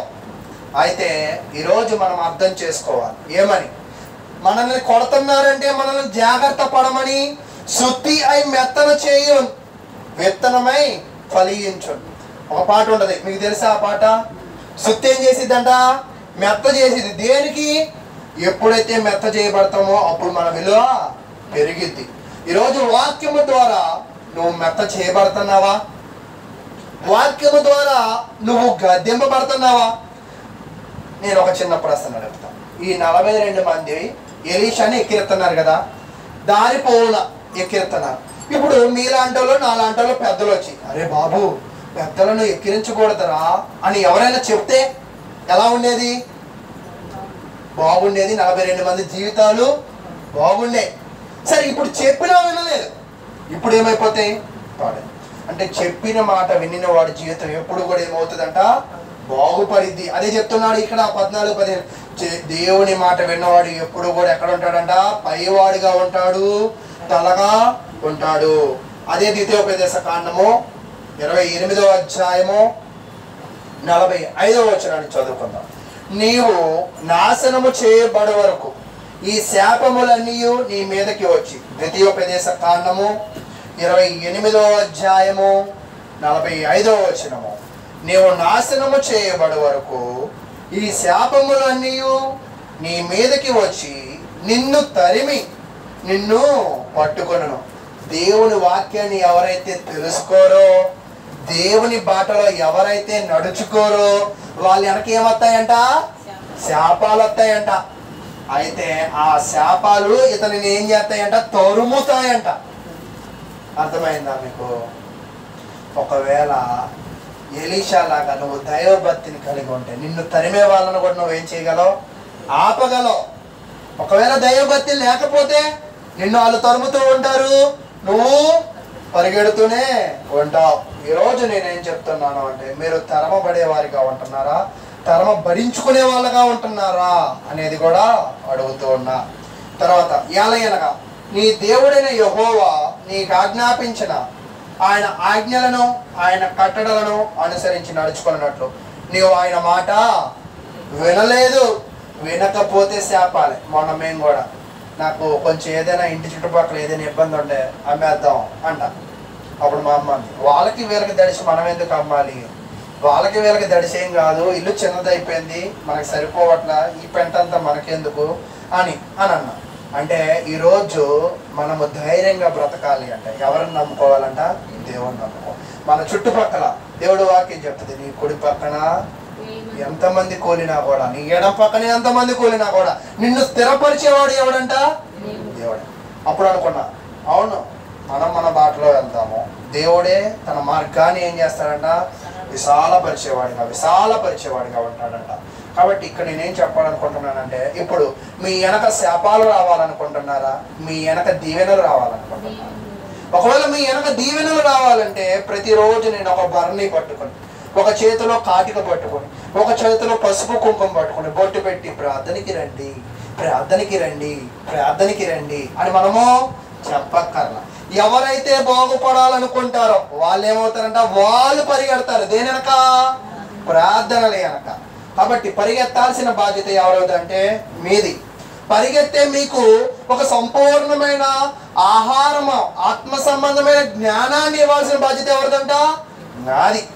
నా పాత్ర నేను సరిగా చేస్తున్నప్పుడు మీ పాత్ర మీరు సరిగా చేసుకోవాలి. మీ పాత్రలో డిఫాల్ట్ ఉన్నా, నా పాత్రలో డిఫాల్ట్ ఉన్నా నష్టపోయేది మాత్రం మనందరము. కాబట్టి మనం నేర్చుకోవాలి. అయితే ఇక్కడ నేనేం తెలియజేస్తున్నానంటే, బేతేలు పట్టణంలో ఇప్పుడే కదా మనం ఏం చూసాం? ఎలుక బంట్లు వచ్చాయని చూసాం. ఇదేం కొత్త కాదు. బేతేలు పట్టణానికి ఎలుక బంట్లు రావడం, బేతేలు పట్టణానికి ఎప్పుడూ ఏదో ఒక జంతువు వస్తూనే ఉంటుందంట. వచ్చి ఎవరిని పట్టుకుపోయిందో తెలుసా? దేవుని వాక్యానికి విరుద్ధంగా ఉన్న వాళ్ళని పట్టుకుపోయింది. చూడండి, మీరు చూసినప్పుడు 1వ రాజుల గ్రంథము 13వ అధ్యాయం, 1వ రాజుల గ్రంథము 13వ అధ్యాయము 24వ వచనాన్ని మనం చదువుకుందాం. 24, 25వ వచనం. ఎప్పుడైనా కూడా పాడు చేయడము చాలా తేలిక, పాడైపోవడము చాలా తేలిక, కానీ మంచిగా నిర్మాణము అవడము మరి చాలా కష్టము. కాబట్టి మనమే కానీ మన కుటుంబాలే కానీ మంచిగా నిర్మించే విధముగా పిల్లలు పాడైపోకుండా, మనము పాడైపోకుండా మంచి నిర్మాణాన్ని కట్టే నిర్మాణకుడు నువ్వే అవ్వాలి. అంటే అసలు ఈ విషయాన్ని ఈరోజు నేను ఎందుకు చెప్తున్నానంటే, ఒనేసిము గారు ఒక మంచి నిర్మాణకుడిగా నాకు కనపడ్డాడు. ఇప్పుడు అదేంటండి, ఆయన ఏం టాపి పని చేసేవాడు కాదు కదా, ఆయన ఏం సివిల్ వర్కర్ కాదు కదా అంటే, ఇక్కడ నేను ఇల్లును కట్టాడో, ఆస్తిని ఉంచాడో, ఉద్యోగాన్ని పిల్లలకి ఇచ్చాడో అనే దాని గురించి నేను చెప్పట్లా. ఆయన నమ్మాడు, ఆయన భార్య నమ్మింది, వాళ్ళ బిడ్డలు నమ్మారు, వాళ్ళ బిడ్డలు నమ్మారు, వాళ్ళ బిడ్డలు కూడా నమ్ముతూనే ఒకే సంఘానికి 4 తరాలు వస్తూ ఉన్నాయి. అంటే ఇప్పుడు ఈ యొక్క కుటుంబము ఏ ఊరైందంట? బేతేలు అనే ఊరు అవుతుంది. ఈ కుటుంబంలో ఏ సమస్యలు తావాలన్నా ఎవరు అనుకున్నా కూడా ఆ సమస్యల వాళ్ళు తాలేరు. దానికి గల కారణం ఏమిటి అంటే, మీది బేతేలు. కానీ ఈ బేతేలు పట్టణంలో మీరు ఎలా ఉండాలంటే, మీరు కూడా దేవుని వాక్యాన్ని బాగా తెలుసుకుంటూ మీ బిడ్డలకు నేర్పించుకుంటూ ఉండేవారిగా ఉండడం అనేది చాలా మంచిది. ఇంత మీకు చెప్పే కదా, బేతేలు ఊరిలో ఇంతకేమొచ్చింది? ఎలుగుబంటి వచ్చింది. అది 2వ రాజుల గ్రంథం. 1వ రాజుల గ్రంథంలో ఇంకొక జంతువు వచ్చింది. చూడండి, 1 రాజుల గ్రంథము 13వ అధ్యాయము 24వ వచనాన్ని 25వ వచనాన్ని చదువుకుందాం. అతడు బయలుదేరి మార్గమున పోవచుండగా ఒక సింహము అతనికి ఎదురుపడి అతన్ని చంపెను. అతని కళేబరము మార్గమందు పడి ఉండగా గాడిద దాని దగ్గర నిలిచి ఉండెను, సింహమును శవము దగ్గరే నిలిచి ఉండెను. ఇక్కడ ఏం జరిగిందంటే, దేవుడు ఒక యాజకుని పిలిచాడు. పిలిచి, అయ్యా నువ్వు ఫలానా ఊరెళ్ళు, రాజుతో మాట్లాడి వెనక్కి తిరగబాక, వెనక్కి వెళ్ళబాక, వాళ్ళ ఊర్లో ఏది కూడా నువ్వేం చేయొద్దు, పట్టుకోవద్దు అని చెప్పాడు. అక్కడ మీకు అర్థమైందా తెలుగు? మరి అతనికి కూడా అర్థం కావాలి కదా. కానీ ఈ ప్రవక్త ఏం చేశాడంటే అది వినకుండా ఒక అతను ఇతన్ని మోసం చేశాడు. వచ్చి అయ్యా నేను కూడా ఒక ప్రవక్తనే, నేను కూడా ఒక యాజకుడినే, దేవుడు నీకు ఆతిథ్యం ఇమ్మని నాకు తెలియజేశాడయ్యా అని ఒక యాజకుడు చెప్పాడు. చెప్పగానే ఇతను ఏం చేశాడంటే అతని మాట వినేసి నమ్మేశాడు పాపం. ఇప్పుడు తప్పు చేసిన ఇక్కడ మీరు బాగా అర్థం చేసుకోండి. ఫస్ట్ రాజు దగ్గరికి వెళ్ళాడు కదా, రాజుతో మాట్లాడాడు. అప్పుడు రాజు ఏమన్నాడంటే కొద్దిసేపు ఉండు, ఆతిథ్యాన్ని ఇస్తాను అని అన్నాడు. అప్పుడు అన్నాడు ఈ ప్రవక్త, నీ దగ్గర ఏ ఆతిథ్యాన్ని కానీ ఏ సొమ్మును కానీ నన్ను పట్టుకోవద్దని ఎవరు తెలియజేశాడు? దేవుడు తెలియజేశాడు అని చెప్పాడు. కొంచెం దూరం వచ్చిన తర్వాత ఇప్పుడు ఎవరు ఎదురయ్యారు? మొదటి శోధన అయిపోయింది, రెండో శోధన. ఇప్పుడు ఒక ప్రవక్త వచ్చి అయ్యా నేను కూడా ప్రవక్తనే, నేను కూడా ఏ ప్రవక్తను అనుకున్నావు? దేవుని ప్రవక్తనే అని అన్నాడు. ఒకటి మీకు చిన్న ప్రశ్న అడుగుతాను. ఇతను దేవుని ప్రవక్త అయితే ఇతను ఈ ఊర్లో ఉన్నాడు కదా, ఇతని ద్వారానే దేవుడి వాక్యం పంపించచ్చుగా. అంటే ఇతను ఏ ప్రవక్త కాదు, దేవుని ప్రవక్తే కానీ వాక్యానుసారమైన ప్రవక్త కాదు. అందుకే వాక్యానుసారమైన ప్రవక్త కాదు కాబట్టి వేరే ప్రవక్త నా ఊరు దేవుడు పంపించాడు. అయితే ఈ ప్రవక్త జలసీగా ఫీల్ అయ్యాడు. దేవుడు నన్ను ఉంచుకొని ఇంకొక ప్రవక్తను పంపించడం ఏంటి అని వెళ్ళి ఆ ప్రవక్తతో ఏం పంచుకుందాం అనుకున్నాడంటే అనుబంధాన్ని ఎందుకంటే వేరే ప్రవక్త వస్తే ఈ ప్రవక్త క్రేజ్ ఏమైపోయింది? తగ్గిపోయింది అన్న భయంతో కుయుక్తితో ఇతన్ని అయ్యా దేవుడు నన్ను కూడా నీకు ఆతిథ్యమన్నాడు అని చెప్పి. అసలు ఇతనికి గుర్తుండాలిగా, దేవుడు ఆ ఊర్లో ఏం ముట్టుకోవద్దు అన్నాడు కదా. నా యాజకుడైనా కూడా నువ్వేం చేయకూడదు, అక్కడ ఏది ముట్టుకోకూడదు. అయితే పాపం ఈ అబద్ధాన్ని ఈయన నమ్మేశాడు. అబద్ధాన్ని నమ్మేయడం ద్వారా చక్కగా ఆ యాజకుడు ఈ యాజకుడికి ఆ ప్రవక్త ఈ ప్రవక్తకి ఏం పెట్టాడు? మంచి భోజనం పెట్టాడు. బాగానే ఉంది. భోజనం మధ్యలో గాడిద వెళ్ళిపోతూ ఉంటే ఒక సింహం వచ్చింది. సింహం వస్తే గాడిద మీద ఉన్న మనిషిని సింహము, మీరు బాగా గుర్తు పెట్టుకోండి, ఎగిరి దూకి చంపేసి మొత్తం తినేలా కలేబరాన్ని అక్కడ పెట్టింది. మీరు చూడండి, సింహం పోనీ నేను గాడిద ఇటేముంది అనుకున్నారు? సింహం ఉంది. మధ్యలో ఎవరున్నారు తెలుసా? గాడిదకి సింహానికి మధ్యలో మనిషి. అసలు సింహానికి ఉన్న గుణం ఏంటో తెలుసా? అది పట్టుకున్నదంటే మొత్తం కూడా ఏం చేసిద్ది. కానీ ఈ సింహం ఎందుకు తినాలా? ఈ సింహం ఎందుకు తినలేదంటే వాక్యానికి విరుద్ధంగా నడుచుకున్న వాళ్ళు, అబద్ధాన్ని నమ్మిన వాళ్ళు, అబద్ధ బోధకుల చుట్టూ తిరిగేవాళ్ళు, అబద్ధ వాక్యానుసారంగా నడుచుకునే వాళ్ళు ఏమైపోతారంటే దేవుడు శిక్షిస్తాడని తెలుసుకోవడానికి. మొత్తం తినేసింది అనుకో, అసలు ఎవరికి తెలియదు, చచ్చిపోయడం తెలియదు, ఎందుకు చచ్చిపోయాడో కూడా తెలియదు. ఇప్పుడు ఇక్కడ సింహం ఉంది, అక్కడ గాడిద. ఒకవేళ సింహము ఆకలితోనే వస్తాయి, గాడిదలు కూడా ఏం చేయాలా? తినాలి కదా. అంటే ఈ సింహము ఆకలితో వచ్చినది కాదు, దేంతో వచ్చింది అనుకున్నారు? దేవుని మాటతో వచ్చింది. ఇందాక ఎలుగు బంట్లు కూడా దేంతో వచ్చాయి? ఎంతమందిని తీసుకెళ్ళిపోయాయి? ఇప్పుడు ఇతను కూడా దేవుని మాటకి వ్యతిరేకంగా చేశారు కాబట్టి అతను మరణించాడు. అంటే ఇక్కడ నేనేం చెప్తున్నానంటే ఇక్కడ మీరు బాగా గమనించాల్సింది ఏంటంటే, మొదటేమో జరిగే పనిలో చేతులు పెట్టాడు ఒక అతను, పిల్లలు పాడైపోయారు. ఇప్పుడు పని జరిగిన తర్వాత కుయుక్తిగా ఫేమస్ అవ్వడానికి, పేరు సంపాదించుకోవడం, స్వార్థ పని చేయడానికి ఏం కాదు, పేరు. ఈరోజు మేము కూడా కొన్ని కుటుంబాలు, అంటే బయట కుటుంబాలకు కూడా వెళ్తాం కదా, కానుకో ఆహారం వేస్తారు, ఏమొద్దు అని చెప్పేస్తాం. ఎందుకంటే వాళ్ళు మన సంఘస్థులు అనుకోండి, వాళ్ళ దగ్గర నేను ఆహారం తీసుకోవడం, కానుక తీసుకోవడం దేవుడు నియమించాం. బయట తీసుకోవచ్చా తీసుకోకూడదంటే తీసుకుంటే తీసుకోవచ్చు, కానీ మనము తీసుకున్నాము అంటే వాళ్ళకి మనం దేనికి వస్తున్నామని అనుకుంటారంటే ఆ కానుకకి, వాళ్ళు పెట్టే ఆ లడ్డూకో ఆ బూందీకో వస్తున్నాం అని అనుకుంటారు. అంటే ఇతరులను వాక్యములో బలపరచడానికి కూడా మనం ఏం చేయాలంట? వాక్యానుసారంగా నడవాలి. ఈరోజు నేను కూడా ఏం చెప్తున్నానంటే, మీ కుటుంబము మీ పిల్లలను బలపరచాలంటే ముందు మీరేం చేయాలంట? వాక్యానుసారంగా. పాపం ఇక్కడ అబద్ధం చెప్పినోడు బతికాడు, అబద్ధం విన్నోడు ఏమైపోయాడు? అప్పుడు అబద్ధం చెప్పినోడు వచ్చాడు, గుండెలు బాదుకుని ఏడుస్తాడు, అయ్యో మంచివాడిని కడుపును పెట్టుకున్నాడు, తెలిసింది ఏంటి తప్పు ఇది. కానీ ఇక్కడ నాశనం అయిపోయింది ఎవరో? అబద్ధం విన్నాడు. కాబట్టి నేనేం చెప్తున్నానంటే మన పిల్లలే కానీ మనమే కానీ ఎవరు వెనక వెళ్తున్నాం? అబద్ధం వెనక వెళ్తున్నామా, నిజం వెనక వెళ్తున్నామా? ఒకవేళ అబద్ధం వెనక వెళ్తే మన జీవితాలు ఎప్పటికీ బాగుపడాలి.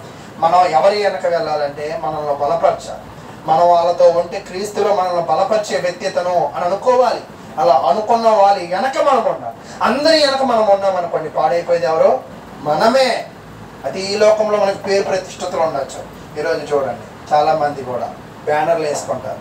అయితే ఒక 2-3 నెలల తర్వాత మన సీతారాంపురం కూడా బ్యానర్లు ఉంటాయి. ఆ బ్యానర్లో మన వాళ్ళే ఉంటారు మళ్ళా. ఎందుకని అంటే వాళ్ళకి మాకు మంచి సంబంధాలు ఉన్నాయి అని చెప్పుకోవడానికి ఆ బ్యానర్. నిజం ఏంటంటే అంతేనా? ఈరోజు దేవునికి నీకు మంచి సంబంధం ఉన్న బ్యానరు ఎలా కనబడిద్ది? మీకు అర్థమవుతుందా నేను అడుగుతున్న క్వశ్చన్? మీకు దేవునికి సంబంధం ఉన్నది అనే బ్యానర్ కనపడాలంటే నీ వ్యక్తిత్వము వాక్యానుసారంగా ఉండాలి. నీ వ్యక్తిత్వం వాక్యానుసారంగా అంటే ఓకే. ఇతన్ని చూస్తే ఇప్పుడు చూడండి, ఎర్ర బట్టలు వేసుకున్న వాళ్ళని చూస్తే ఈయన ఆ మాల వేసాడు, నల్ల బట్టలు ఉన్న వాళ్ళని చూస్తే ఈయన ఈ మాల వేసాడు. వీళ్ళిద్దరిని చూసి దొరద కదా కొంతమందికి, ఎవరికి? దొంగ క్రైస్తవులకి. వీళ్ళు కూడా ఒక మాల వేశారు, అది తెలుపు అండ్ బ్లూ. మరి ఆ తెలుపు అండ్ బ్లూ ఏ సేవకుడు వేసాడు, ఏ అంగీలు వేసాడు అంటే బైబిల్లో ఎక్కడా కూడా లేదే. కొత్త నిబంధన క్రైస్తవులు కూడా ఎవరు వేయలేదే. మరి నువ్వు ఎందుకు వేసావంటే ఇంతక పాత ప్రవర్తికి ఎలా దొరదో ఇప్పుడు ఎలా కూడా అలాగే దొరద. ఏమన్నాడు బాగానే ఉంటాడు, ఏసునోడు ఏమైపోతాడు?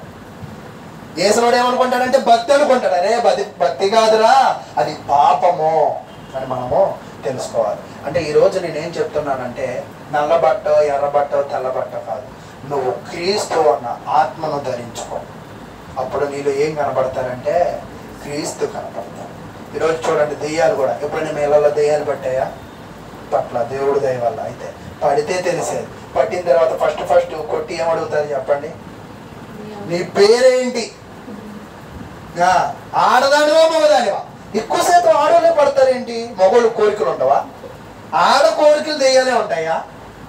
అంటే ఇవన్నీ కూడా అపోహలు, ఇవన్నీ కూడా అబద్ధాలు, ఇవన్నీ కూడా దేవునిలోంచి దేవుని పని చేసే వాళ్ళని బలహీనపరచడానికి దురద కలిగిన వాళ్ళు చేసే పనులు. అయితే ఇలాంటి సందర్భాల్లో మీరు ఎలా ఉండాలంటే ఇలాంటి వాళ్ళు మీకు కనపడతాయి. మన అందరం ఒక్కటే. ఇలా ఎవరైతే వాక్యానికి విరుద్ధంగా ఉన్నారో వాళ్ళని ఏం చేయాలంటే మందలించాల్సిన అవసరం ఉంది. ఒకవేళ మనం మందలించలేకపోతే వాళ్ళు చేసేది ఏమనుకుంటారు? ఇప్పుడు పిల్లలు కూడా చూడండి, నేను ఒక్కోసారి పరిశీలిస్తూ ఉంటాను. నిర్మలమ్మ గారు మరి శరణ్య అయితే కోపపడదు, కానీ మరి రమక్కోళ్ళ అమ్మాయి బాగా కోపం ఎక్కువ అనుకుంటా. బైబిల్ పట్టుకొని అంటే ఒక చూపు చూసిద్ది, పాటల పుస్తకం పట్టుకుంటే ఒక చూపు చూసిద్ది. అంటే పాప ఆ చూపులు అర్థం ఏంటో నాకు తెలియదు, వాళ్ళకి తెలుస్తుంది కదా. అంటే వాళ్ళ పిల్లలే కాదు, రేపు నా పిల్లలేనా? నేను మా అమ్మాయిని పిలిచా, రా అమ్మాయి ఇటు అన్న, రాలా. సరే నేను బయటికి వెళ్ళాలనుకుంటున్నా అంటే గబుక్కుని పరిగెత్తుకుంటూ వచ్చింది. అంటే వాళ్ళకి తెలుసు, వాళ్ళకి ఇష్టం లేనిది చెప్తే వాళ్ళకి వినపడదు, వాళ్ళకి కనపడదు కూడా. అది వాళ్ళకి ఇష్టమైంది అయితే ఎగిరెగిరి వస్తారు. అంటే ఇక్కడ నేను కూడా ఏం చెప్తున్నానంటే పిల్లలకి ఎలా చెప్పాలి? దేవుడు వాక్యం చెప్తుంది ఎఫెసీ గ్రంథంలో పిల్లలకి ఎలా చెప్పాలి వాక్యాన్ని. పిల్లలను ఎలాగ దేవుని మార్గంలో నిలబెట్టాలి. పిల్లలను దేవుని మార్గంలో నిలబెట్టాలంటే ముందు నువ్వు ఎక్కడ ఉండాలా? దేవుని మార్గంలో ఉండాల్సిన వాడివై ఉండాలని దేవుని వాక్యం అయితే తెలియజేస్తుంది. ఇప్పుడు మీరు గమనించారా? ఫస్ట్ ఏమో ఎలుగు పండ్లు తీసుకెళ్ళిపోవడం 42 మందిని చూసాం. రెండోసారి ఏమో వాళ్ళేమో పోకిరోళ్ళు, ఇతనేమో దేవుని ప్రవక్త. అంతేనా? ఇప్పుడు ఇంకోటి కూడా చూద్దాం. ఈసారి కూడా ఇంకో జంతువు వచ్చింది, అదే 2వ రాజుల గ్రంథం. ఇవన్నీ కూడా ఎలకలు, సింహాలు ఎక్కడ కనపడుతున్నాయి మనకి? ఈ రాజుల గ్రంథాల్లోనే కనపడుతూ ఉన్నాయి. చూడండి 2వ రాజుల గ్రంథము 17వ అధ్యాయం 17వ అధ్యాయము 25వ వచనము నుంచి 28వ వచనం దాకా మనం చదువుకుందాం. అయితే వారు కాపురమున ఆరంభించినప్పుడు యెహోవా యందు భయభక్తులు లేనివారు గనుక వారు ఒక ఊరు వచ్చారంట, కాపురం ఉండాలనుకున్నారంట. వాళ్ళు ఎలాంటి వాళ్ళంట? కాపురం ఉండేవాళ్ళు. మీరు గమనించారా? దేవుని ఇంటిలోకి దేవుడు అంటే నమ్మకం లేని వాళ్ళు వచ్చారంటే ఎలా ఉంటుందంటే ఇక్కడ చెప్తున్నాడు, యెహోవా వారి మధ్యకు సింహములను పంపెను. ఇందాక ఎంతమందిని పంపించాడు? ఎన్ని సింహాలు? ఒక సింహం. ఎప్పుడు ఎన్ని సింహాలు పంపించాడు? సింహములను. 1, 2 మనకి తెలియదు. 42 మందిని తినడానికి ఏమో 2 ఎలుక బండ్లు చాలనుకున్నాడు, ఒక ప్రవర్తన తినడానికి ఒక సింహం చాలనుకున్నాడు, ఒక ఊరి ప్రజలను తినడానికి ఎన్ని సింహాలు కావాలనుకున్నాడంటే అనేకమైన సింహాలు. వీళ్ళేమో ఊరిలో బ్రతకడానికి వెళ్ళారు. పాపం ఊరిలో బ్రతకడానికి వెళ్తే ఊరిలో అంటే ఏమున్నాయంట? సింహాలు ఉన్నాయంట. దానికి గల కారణం ఏంటో తెలుసా? వీళ్ళు యెహోవా యందు భయభక్తులు లేనివారు. అప్పుడు వీళ్ళందరూ కూడా మనకంటే ఇప్పుడు కార్పొరేటరో ఎమ్మెల్యేనో ఉన్నారు. అప్పుడు వీళ్ళు ఏం చేశారంటే 26లో చెప్తున్నాడు, తమరు పట్టుకొనిన షమ్రోను పట్టణంలో తాముంచిన జనులకు ఆ దేశపు దేవుని మర్యాద తెలియకున్నది గనుక ఆయన సింహములను పంపాడు. దేవుడు సింహాలని ఎందుకు పంపించాడంటే దేవుని మర్యాదను తెలుసుకోకపోవడం. మీరు చూడండి, పిల్లలు వాక్యం తెలుసుకోలేదు కాబట్టి ఎవరు వచ్చారు? ఎలుగుబంట్లు. ప్రవక్త వాక్యానికి విరుద్ధంగా నడుచుకుని అబద్ధాన్ని నమ్మాడు కాబట్టి ఏమొచ్చింది? సింహం. వీళ్ళు కూడా ఏం తెలుసుకోలేదంట? దేవుని మర్యాద. ఈరోజు మనము కూడా సంఘములో ఉన్నప్పుడు, ఈ లోకంలో బ్రతుకుతున్నప్పుడు దేవుని మర్యాదను తెలుసుకొని జీవించాలి. ఈరోజు నీకు నచ్చినట్లుగానో నాకు నచ్చినట్లుగా జీవించడానికి మనం ఇక్కడ లేం. ఒకవేళ నీకు నచ్చినట్లుగా నాకు నచ్చినట్లుగా ఒకవేళ మనం జీవిస్తే అది ఈరోజు సింహాలు రావు, ఈరోజు కుక్కలు రావు, ఈరోజు ఎలకబండులు రావు. ఏమొస్తాయంటే సమస్యలు వస్తాయి. ఆ సమస్యలను మనము జయించలేం. అయితే తర్వాత చూడండి, ఇశ్రాయేలు దేవుని మర్యాద వారికి తెలియకున్నది, సింహములు వారిని చంపుచున్నవని వారు అషూరు రాజుతో మనవి చేయగా, అషూరు రాజు చెప్తున్నారు, అయ్యా నువ్వేమో మాకు కూరిచ్చావు, ఆ ఊరిలో మేమేదో పొట్టకూలి కోసం బ్రతకడానికి వెళ్ళాం, వెళ్తే అక్కడ మమ్మల్ని మేమేదో పని చేసుకుందామంటే మేము వేరే వాటికి మేత అయిపోతున్నామయ్యా, మేమేదో 4 మెతుకులు తినడానికి వెళ్తే మేము 4 మెతుకులు సింహాలకు అయిపోతున్నామయ్యా, ఏంటయ్యా ఈ పరిస్థితి అంటే రాజు గమనించాడు. మీకు దేశపు మర్యాద తెలియదు, దేవుని మర్యాద తెలియదు, కాబట్టి మీరేం చేస్తారంటే అప్పుడు చెప్తున్నాడు, కాగా షమ్రోన్లో నుండి వారు పట్టుకొని వచ్చిన యాజకులలో ఒకడు వచ్చి బేతేలు ఊరిలో కాపురం ఉండి. ఎక్కడ ఉన్నాడంట? బేతేలు. ఈ కథలన్నీ కూడా ఎక్కడ జరుగుతున్నాయి? ఈ సింహాలు ఎలకబండ్లు ఇవన్నీ బేతేలులోనే జరుగుతూ ఉన్నాయి. యెహోవా యందు భయభక్తులుగా ఉండదగిన మర్యాదను వారికి బోధించెను. అంటే మన జీవితాల్లో మనము దేవుడి వాక్యం చెప్తుంది, నీ తల్లిదండ్రులను సన్మానించము, అప్పుడు నువ్వేమవుతావంట? ఈరోజు చూడండి, అకస్మాత్తుగా మరణించే వ్యక్తులు నిజంగా వాళ్ళ తల్లిదండ్రులను గౌరవించారా లేదా అనేది మీరు గమనించాలి. ఖచ్చితంగా వాళ్ళు గౌరవించిన వాళ్ళుగానే ఉంటారు. గౌరవించిన వాళ్ళైతే ఖచ్చితంగా దేవుడు ఏం చెప్తున్నాడు? దీర్ఘాయుష్వంతులను చేస్తాడు, దీర్ఘాయు. తర్వాత ఇప్పుడు ఏమన్నాడు? ప్రజలను గౌరవించు, పెద్దలను గౌరవించు, అప్పుడు నీకేమొచ్చింది? దీర్ఘాయు. తర్వాత పెద్దలను గౌరవించు, అప్పుడు నీకేమొచ్చింది? ఇంతకేం చెప్పాడు? యెహోవా యందు భయభక్తులు కలిగి ఉంటే ఆయన తలగా ఉంచుతాడు కానీ తోకగా ఉంచడు, ఆయన నమ్ముకున్న వాడిని పైవాడిగానే ఉంచుతాడు కానీ కిందవాడిగా ఉంచడు. అయితే ఈరోజు నేను కూడా మీకు తెలియజేసేది ఏంటంటే, బేతేలు పట్టణంలో వాక్యానికి విరుద్ధంగా ఉంటే సింహాలను ఎలుకబండ్లు పంపించిన దేవుడు మన దేవుడు. ఈరోజు క్రైస్తవులుగా మనం చెప్పబడుతున్నాం. మన ఇల్లు బేతేలులా ఉందా? దేవుని ఇల్లులా ఉందా? దేవుని ఇల్లులా ఉంటే ఖచ్చితంగా నీ జీవితాలు సజావుగా సాగిపోతాయి. నీ ఇల్లు బేతేలులా లేకపోతే ఖచ్చితంగా ఏమొస్తాయంట? సమస్యలు. ఎందుకు ఇస్తున్నాడు దేవుడు సమస్యలు అంటే? అవును, సమస్యల్లో ఏనా నువ్వెవరిని తెలుసుకుంటావు? ఇప్పుడు సింహాలు వచ్చాయి కాబట్టి ఈ ప్రజలు ఎవరి దగ్గరికి వెళ్ళారు? రాజు దగ్గరికి వెళ్ళి, అయ్యా ఏంటయ్యా ఈ రాజు, ఇవేంట గుర్రాలు వస్తే పర్లేదు, గొర్రెలు వస్తే పర్లేదు, మేకలు వస్తే పర్లేదు, కోసుకొని తింటాము, కానీ సింహాలు వస్తున్నాయి, ఈ మమ్మల్ని కోసుకొని తింటున్నాయి ఏంటయ్యా అని అన్నాడు. అంటే అప్పుడు అన్నాడు దేశపు మర్యాద. ఈరోజు క్రైస్తవులుగా జీవిస్తున్నామంటే నామకార్థంగా జీవించడమో కాదు.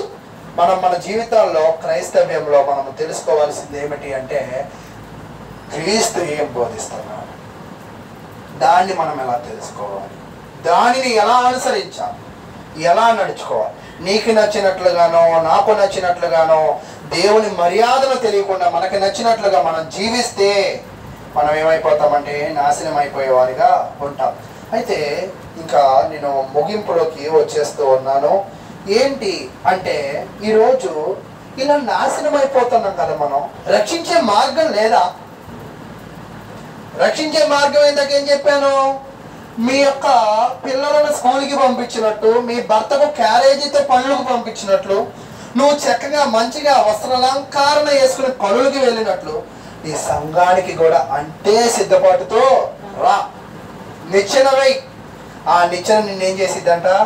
కాపాడిద్ది. అయితే ఇక్కడ మనము పాడైపోతున్నప్పుడు మనం చేయాల్సింది ఏంటో తెలుసా? ఇప్పటిదాకా మనం ఏ కోణంలో చూసామంటే దేవుని మాట వినని వాళ్ళని, దేవుని వ్యక్తులను అపహాసము చేసిన వాళ్ళని, దేవుని మర్యాద తెలియని వాళ్ళు ఏమైపోయారంటే పాడైపోయారు అని తెలుసుకున్నాం. మరి పాడైపోయిన వాళ్ళు బాగుపడాలంటే ఏదైనా మార్గం ఉందా అంటే మార్గం ఉంది, అది నిచ్చెన అని అనుకున్నాం. అయితే చూడండి 2 రాజుల గ్రంథం 2వ అధ్యాయం, 2 రాజుల గ్రంథము 2వ అధ్యాయము 19వ వచనాన్ని మనము ధ్యానించుకుందాం. 2 రాజుల గ్రంథము 2వ అధ్యాయము 19వ వచనం. అంతటా ఆ పట్టణపు వారు, ఈ పట్టణమున్న చోటు రమ్యమైనదని మా ఏలిన వాడైన నీకు కనబడుచున్నది కానీ నీళ్లు మంచివి కావు. మళ్ళా చెప్తున్నాను చూడండి, 2 రాజుల గ్రంథము 2వ అధ్యాయము 19వ వచనం. వీళ్ళు ఒక ఊరు వెళ్ళారంట. ఆ ఊరంతా బాగుందంట. ఊరు బాగుంది కానీ ఏం బాలేదంట? నీరు బాల. అందుచేత భూమి నిస్సారమై ఉన్నదని ఎలీషాతో అనగా, ఇక్కడ ఈ ఊరిలో ఒక సమస్య ఉంది. ఎలీషా అప్పుడే సేవలోకి వచ్చాడు. సేవలోకి వస్తే వీళ్ళందరూ ఒక ఊరికి వెళ్ళారు. అయ్యా ఇక్కడేమో ఊరి మంచిదే అయ్యా, కానీ ఏం మంచిది కాదంట. లోకంలో కూడా మనం లోకంలో ఒక సామెత అంటాం, గుణము మంచి, అదేదో మంచిది ఇంకోటి ఏది మంచిది కాదు అనే లోకంలో ఒక పదాలతో మనం అంటాం. ఇక్కడ కూడా అదే పరిస్థితి. ఊరు బాగానే ఉంది కానీ ఊరిలో నీరు బాగా. అయితే 20వ వచనంలో చెప్తున్నాడు, అసలు ఈయనేమైనా చేయగలడా? ఇప్పుడు సమస్యలు మనం ఎవరికి చెప్పుకోవాలి? ఇక్కడ ఈ ప్రజలకు సమస్యలు వచ్చాయి. వీళ్ళు ఎవరికి చెప్పుకున్నారు? తీర్చగల సమర్థుడికి, తీర్చగల దేవుని నమ్ముకున్న వ్యక్తికి చెప్పుకున్నారు. ఈరోజు మనం కూడా మన జీవితాల సమస్యలు వచ్చినప్పుడు మన ఎదురింటోడు, మన వెనకింటోడు, మన చుట్టాలు గొప్పోళ్ళు, తాగుబోతోళ్ళు ఉంటారు, తిరుగుబోతోళ్ళు ఉంటారు. వాళ్ళకి ఒకవేళ మన సమస్యను పంచుకున్నా, వాళ్ళను సమస్య తీర్చమన్నా, వాళ్ళు తీర్చేది నీకు అన్యాయమే తప్ప న్యాయం అనేది తీర్చలేరు. ఎందుకంటే వాళ్ళే న్యాయవంతులు కాదు కదా. ఇప్పుడు మీకు గమనించండి, మున్సిపాలిటీ పంపులు ఏమొస్తాయి? డ్రైనేజీలో నుంచి ఏమొస్తాయి? 2 నీరేగా. అంటే అవును 2 నీరే కానీ ఒకటి పనికొచ్చే నీరు, ఒకటి పనికిరాని నీరు. ఇది పనికొచ్చే నీరు ఎందుకయింది? ఇది పనికిరాని నీరు ఎందుకయింది? ఇది పనికొచ్చే నీరు ఎందుకయిందంటే పనికొచ్చే దాని యొక్క ట్యాంకులకి, సంపులకి ఈ కనెక్షన్ ఉంది మంచినీళ్ళది. ఇది పనికిరాని నీరు ఎందుకైందంటే దీని కనెక్షన్ పనికిరాని వాటర్కి కనెక్షన్ అయి ఉంది. ఈరోజు నీతో ఉండే మనుషులు, వ్యక్తులు, పనికొచ్చే వ్యక్తులతో కనెక్షన్ నీకు ఉంటుందా? పనికి రాని వ్యక్తులతో కనెక్షన్ ఉంటుందా?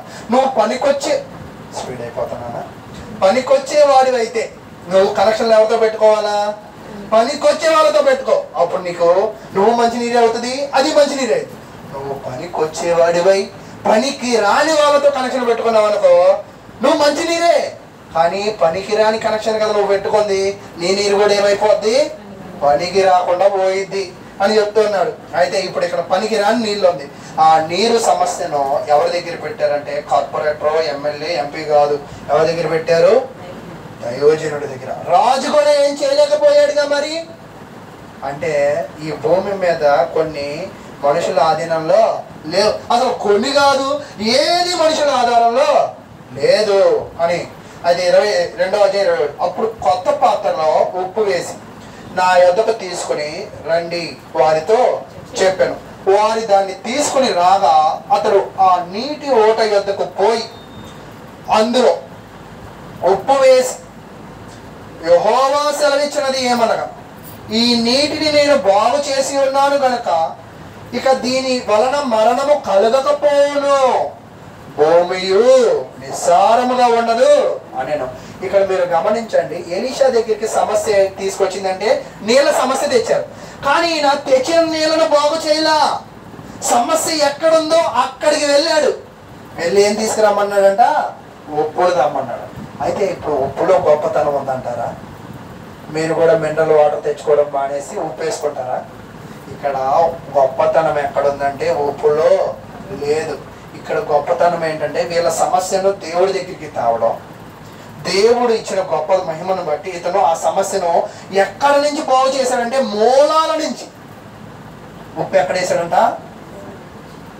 అతడు 21 అతడు ఆ నీటి ఓట యొద్దకు పోయి అందులో ఉప్పు వేసి, ఇంకా ఈ నీటి వల్ల ఎవరు కూడా ఏమైపోరంట? చనిపోరు. అంటే ఇక్కడ మీకు అర్థమైందా?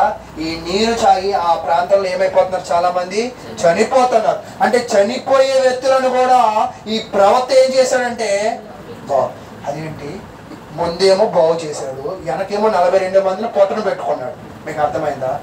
దేవుని నామాన్ని బట్టి మర్యాద పూర్వకంగా వచ్చే ప్రతి భక్తుడి బాధను దేవుడు విని బాధలు తీరుస్తాడు. దేవుని నామాన మహిమానికి విరుద్ధంగా నువ్వు వేదన చేస్తే ఆ 42 మంది మట్టు కొట్టుకుపోయినాడు, ఆ 42 మంది చీల్చుకుపోయినట్టు నీ జీవితాలు. నువ్వు చీల్చుకుపోవాలనుకుంటున్నావా? బాగుపడాలనుకుంటున్నావా? ఒకవేళ నువ్వు బాగుపడాలంటే నీ సమస్య ఏదైనా కూడా నీ ఇళ్లలో కొట్టుకోవడం కాదు, రాజకీయ నాయకుల దగ్గరికి వెళ్ళడం కాదు, ఈ భూ సంబంధమైన మీ గొప్ప బంధువుల దగ్గరికి వెళ్ళడం కాదు. నువ్వు వెళ్ళవలసిన మార్గం ఎక్కడంటే నిన్నిచ్చిన సంఘానికి పోయి, సేవకుడికి పోయి ప్రార్థన ద్వారా దేవునికి తెలియజేయి. అప్పుడు ఆయన ఎక్కడ వేస్తాడంట? మందు మూలాల్లో వేస్తాడు. పైన మందు రాయి. ఈరోజు మనకు కూడా దెబ్బలు తగిలాయి అనుకోండి, పైన మందు రాసుకుంటాం. ఆ పైన మందు వల్ల దేవుడి కృపను బట్టి మనకు తగ్గింది. కానీ మన కుటుంబాల్లో నేను ఇప్పుడు ఏం చెప్పాలనుకుంటున్నానంటే, ఇలాంటి చెడ్డ నీరు కలిగిన వ్యక్తులు మనలో ఉన్నారు. ఇప్పటిదాకా నేను నీరు గురించి మాట్లాడా, ఇప్పుడు నీరు గురించి కాదు. మనం మంచోళ్ళం, మనతో పాటు చెడ్డోళ్ళు కూడా మన కుటుంబాల్లో ఉంటారు, వాక్యానికి విరుద్ధంగా ఉంటారు. వారిని ఎలా మార్చాలి మనం? ఇప్పుడు దేవుడు ఏమన్నాడంటే, అయ్యా నువ్వు మంచినీళ్ళ కనెక్షన్ కదా, చెడ్డ నీళ్ళతో కనెక్షన్ వద్దు అని అంటున్నాడు. ఇప్పుడు నా భార్య చెడ్డదండి, అప్పుడు ఏంటి వదిలేయమంటావా? వదలక్కర్లేదు. నువ్వు మంచి కనెక్షన్వే కదా, ఈ కనెక్షన్ సేవకుడితో చెప్పి దేవుని దగ్గర పెట్టి నీ యొక్క చెడ్డ కనెక్షన్ కూడా ఏం చేయాలంట? మంచి కనెక్షన్గా మార్చుకునే అవకాశం. చెడ్డ నీరుని మంచి నీరుగా మార్చిన దేవుడు నీ కుటుంబాల్లో దేవుడంటే విశ్వాసము లేని వారిని, దేవుడంటే నమ్మని వాళ్ళని, దేవుడికి విరుద్ధంగా నడుచుకునే వ్యక్తులను దేవుడు మార్చలేడా? మారుస్తాడన్న నమ్మకం ఉంటే నువ్వు వాళ్ళ గురించి ఎక్కడ పెట్టంటే సన్నిధానంలో పెట్టు.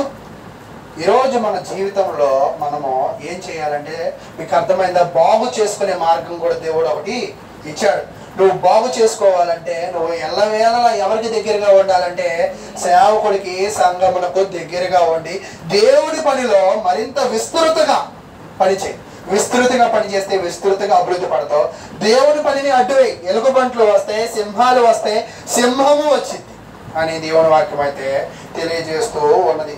కాబట్టి ఒక్కోసారి కుటుంబాలు చాలా అందంగా ఉండిద్ది, ఆర్థికంగా అన్ని విషయాల్లో బాగుంటాయి, పిల్లల విషయాలు చూస్తే చాలా ఘోరంగా ఉంటాయి. ఈరోజు చూడండి, చాలా మంది క్రీస్తు సంఘ సేవకుల కుటుంబాలు కూడా, ఒక్కోసారి సేవకుల పిల్లలు కూడా, వాళ్ళకి క్రీస్తు సంఘం అంటే ఏంటో కూడా తెలీదు. వాళ్ళు ఇప్పటికీ కూడా గుడ్ ఫ్రైడేలు చేస్తారు, ఈస్టర్లు చేస్తారు. కానీ అవి ఎక్కడైనా బైబిల్లో ఇప్పుడు డిక్షనరీ కూడా వచ్చేసింది, బైబిల్ డిక్షనరీ. ఈస్టర్ అని కొట్టు, ఎక్కడైనా చూపించు, మేము కూడా అదేం చేస్తాం, మేము చేస్తాం అంటాం. కానీ అది బైబిల్లో కనపడదు. అదేంటి? కనపడది మనం ఎందుకు? కనబడేవి చాలా ఉన్నాయి, ఇవి చేయి, ఇవి చేయి, తర్వాత కనబడని వాటికి వెలుగు. దేవుడు చెప్తేనే మనం ఏదైనా చేయ. దేవుడు చెప్పండి నీకు నచ్చిందని, నీకు ఇష్టం ఉన్నదని, నీ బిడ్డకు నీ తల్లిదండ్రులకి ఇష్టమని నువ్వు చేయడము కాదు. నేను మొన్న ఒకళ్ళని అడిగాను, ఏమండి మీ అబ్బాయి పెద్ద సేవకుడు అయ్యాడు, ఎన్నో కోట్లు పెట్టి బిల్డింగ్ కట్టాడు కదా, అసలు మిమ్మల్ని క్రైస్తవులు నడిపించింది ఎవరండి అని. అదేం కాదయ్యా, మేము క్రిస్మస్కి చర్చిలో వెళ్ళి పడుకునేవాళ్ళం, అలా అలా అలా అలా అలా మేము సత్యాన్ని తెలుసుకున్నాం అని చెప్పారు. దేవునిలో కనెక్షన్ నువ్వు ఎలా పెట్టుకున్నా చివరికి సత్యాన్ని తెలుసుకుంటే ఏమవుతావు? రక్షింపబడతావు. కాబట్టి నువ్వు తెలుసుకున్నదే నిజము అని నువ్వు అనుకోబాక. మనం ఎప్పటికప్పుడు సరి చేసుకోవాలి. వాక్యానుసారంగా ఉన్నామా లేదా? వాక్యానుసారంగా లేకపోతే పాడైపోయిన నీళ్ళ వల్ల జనాలు ఏమైపోయారు? చనిపోయినట్లుగా. పాడైపోయిన చెడు విషయాలు, చెడు వాక్యం వింటే మనం కూడా ఏమైపోతాం? పాడైపోతాం, మరణించే పరిస్థితులు, ఆత్మీయంగా ఉంటాం. కాబట్టి నీ కుటుంబమే కానీ నువ్వే కానీ నిత్యము జీవించాలి అంటే ఖచ్చితంగా ఏమవ్వాలంట? నీ కుటుంబాలను నువ్వు బాగు చేసుకోవాలి. అలాంటి బాగు చేసుకునే ప్రక్రియను దేవుడు మనకైతే పనికిరాని నీళ్ళను పనికొచ్చే నీళ్ళుగా తయారు చేసిన దేవుడు. మనలో కూడా పనికిరాని మనుషులు కొంతమంది ఉంటారు, పనికి వచ్చే విధంగా దేవుడే మారుస్తాడు.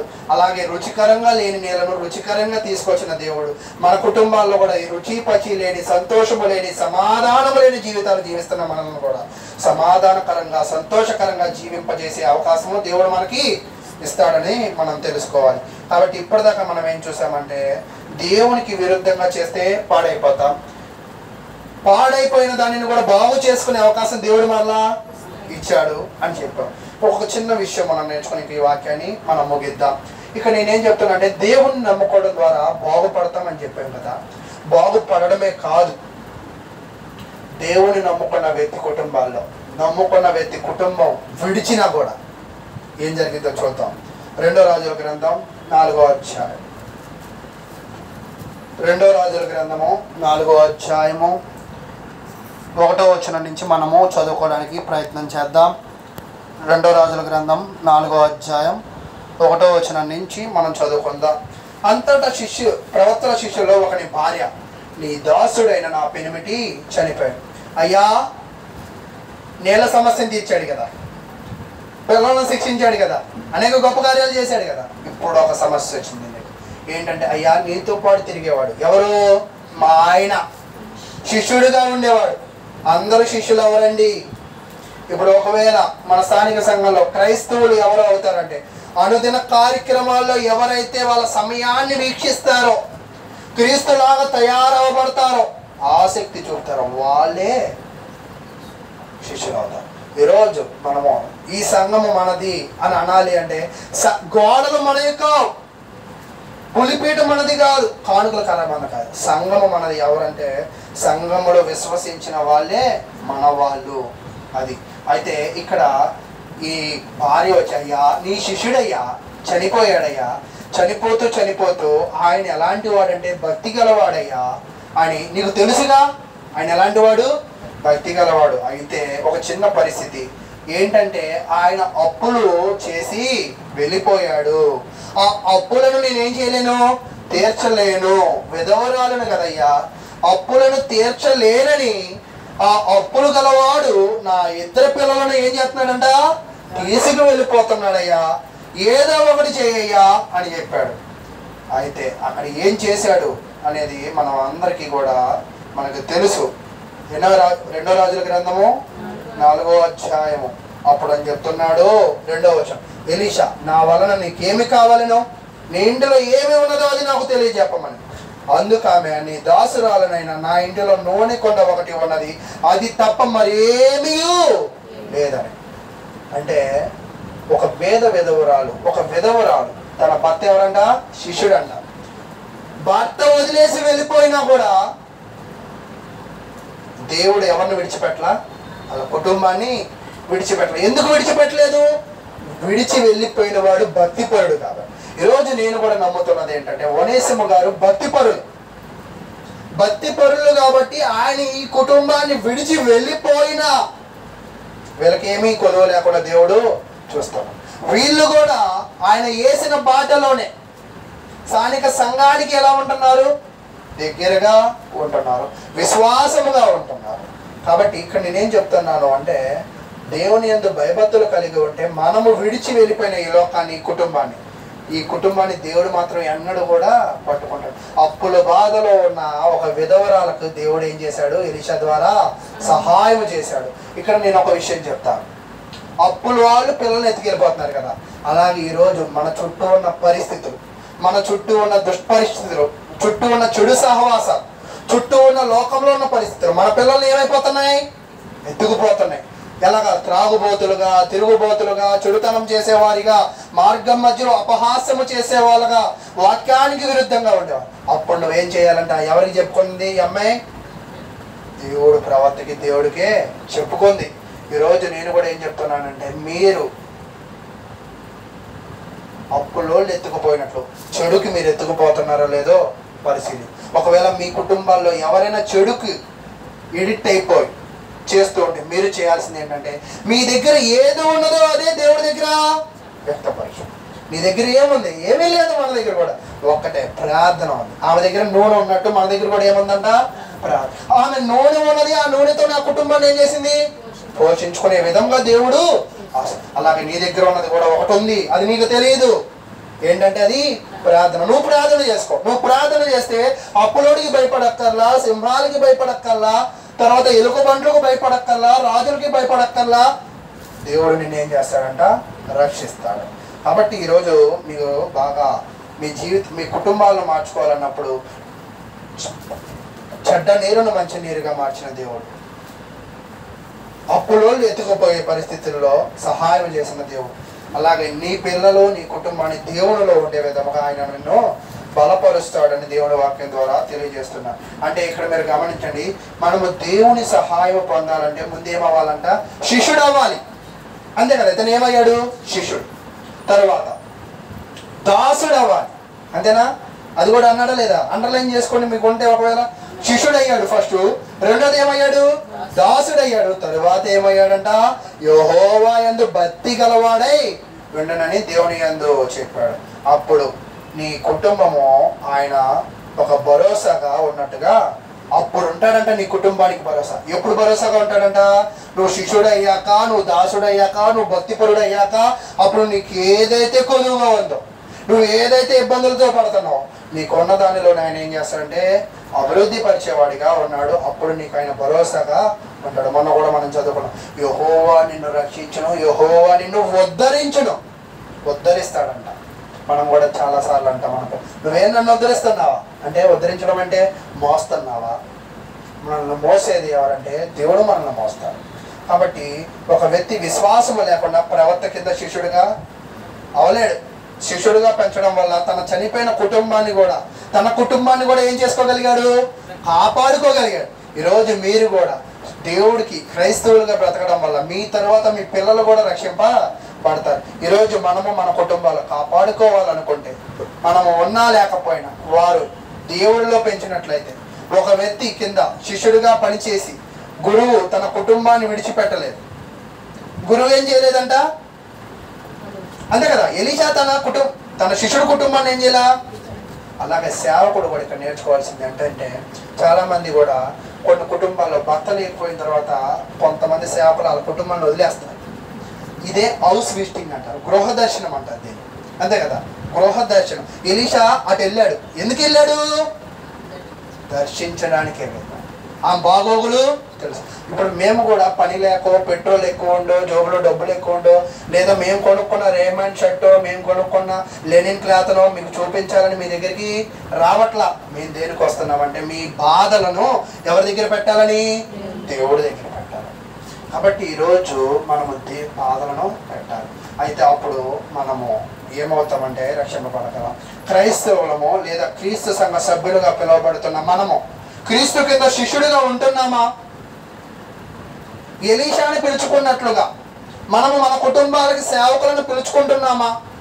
మన బాధలను కుటుంబంలో కూడి ప్రార్థన చేసుకుంటున్నామా? కాబట్టి ఇలా అందరూ మీరు ఉండాలని కోరుకుంటూ మళ్ళీ మీకు తెలియజేస్తున్నది ఏమిటి అంటే, మనము రక్షింపబడాలి అంటే బేతేలు లాంటి ఇల్లు కట్టుకోవాలి. అందరినీ గౌరవించే పిల్లలను పెంచాలి. మనము మన పిల్లలు క్రీస్తు సంఘ సభ్యులము అవ్వాలి. అబద్ధాలను నమ్మకూడదు, అహంకారానికి పోకూడదు, ఇతరుల పనుల్లో చేతులను పెట్టకూడదు. ఏదైనా చెడు పరిస్థితులు మనకు ఎదురైతే దేవుని యొద్ద పెట్టి ఆ చెడు పరిస్థితులను తీసేసుకోవాలి. ఇలా చేయడం వల్ల దేవుడు నిన్ను తలగా ఉంచుతాడని తెలియజేస్తున్నాడు. కాబట్టి మరి ఈ కుటుంబంలో ఒనేసమ్మ గారు మొదటిసారి మరి ఆయన యొక్క జ్ఞాపకార్థ కోడికలోకి నేను రావడం, మరి వచ్చే జ్ఞాపకార్థ కూడిక ఉండిద్దో లేదో మనకైతే తెలియదు. లేదని 99.9% 100% అనుకుంటున్నాం. దానికి గల కారణం ఏమిటంటే, మరి రమక్క గారు కూడా కెనడా ప్రాంతానికి వెళ్ళిపోతారు. ఖచ్చితంగా మీరు ఆ ప్రాంతానికి వెళ్ళాలి అంటే మీరు ఇక్కడ భయభక్తులు కలిగి ఉండండి. అంటే ఇక్కడ కలిగి ఉంటే పర్లేదా, అక్కడికి వెళ్ళాక కలిగి ఉండక్కర్లేదంటే కాదు, అక్కడ కలిగి ఉండాలి. నేను ఒక్కదాన్ని కలిగి ఉంటే పర్లేదంటే కాదు. ఇప్పుడు వీసా నువ్వు ఒక్కరికి ఎత్తున్నారా, అందరికి ఎత్తున్నారా? అందరికి ఎత్తేనే ఎక్కడికి వెళ్ళగలుగుతున్నారు? అక్కడ కలగదు. అలాగే భక్తి కూడా మనం ఒక్కలమే కలిగి ఉంటే కదా అందరూ కలిగి ఉండే విధంగా మన జ్ఞానాన్ని మనం ఏం చేయాలంట? కనపరిచేవారిగా ఉండాలి. కాబట్టి మీ అందరూ కూడా అంటే రమక్కనో, నిర్మలమ్మ గారినో, మా అమ్మలనో, వరాలమ్మ గారినో అందరూ కూడా మన కుటుంబ సభ్యులు అందరూ కూడా ఒక మార్గంలో ఒక తాటి మీద పెట్టే విధముగా మన జ్ఞానాన్ని ఏం చేయాలంట, ఉపయోగించాలి. ఒక్కోసారి మన జ్ఞానాన్ని ఎక్కడ ఉపయోగిస్తామంటే ఆదివారం తెచ్చిన కాళ్ళ మీద ఉపయోగిస్తాం. ఏ కాళ్ళు? కోడి కాళ్ళు. నేను ఒక భార్య అంటుంది, ఒక విశ్వాసి సేవకుడు భార్య, మళ్ళా మీ అమ్మగారు వండే కోడి కాళ్ళు నాకు బాగా ఇష్టం, నేను ప్రెగ్నెంట్గా ఉన్నప్పుడు అని. అయితే తల తీసుకొస్తాను మా సిస్టర్. కాదు, తల వద్దు, తల రుచి ఏముండదు, కాళ్ళే అవునా సిస్టర్? అయితే మా అమ్మ తల కాళ్ళు వేడిగా ఉండిద్ది సిస్టర్. ఏ అన్న? కాళ్ళే కింద ఉంటాయి, తల పైన ఉంటాయి, రెండు కలిపి వండితే రుచి ఉండదని తలకి తలగా వండిద్దంట, కాళ్ళకి కాళ్ళగా వండిద్దంట. అందుకే ఏమొచ్చిద్దంట? రుచి వచ్చిద్దంట. అంతేనా? మీరు ఎప్పుడూ అందలేదు అలాగా? అంటే ఇక్కడ నేనేం చెప్తానంటే, రుచిగా ఉండే ఒక ఆహారంలోనే ఇంత జాగ్రత్త తీసుకుంటున్నామే, మన జీవితాలను కట్టుకునే విషయంలో ఇంకెంత జాగ్రత్త తీసుకోవాలి మనం. కాబట్టి మీ ప్రయోగాలు అంటే వంటల మీదో, బట్టల మీదో, ఇళ్ళ మీదో కాదు, ఒక్కసారి శ్రద్ధ భక్తి మీద పెట్టండి. అలా భక్తి మీద పెడితే ఖచ్చితంగా మీరు అనుకున్న దానికంటే, ఊహించిన దానికంటే గొప్ప స్థితిలో ఉంచే దేవుడు మన దేవుడు అని తెలియజేస్తూ, ఇంతవరకు ఎంతో ఓపికగా విన్న మీ అందరికీ ప్రభువు నామమున వందనాలు తెలియజేస్తూ ముగిస్తూ ఉన్నా.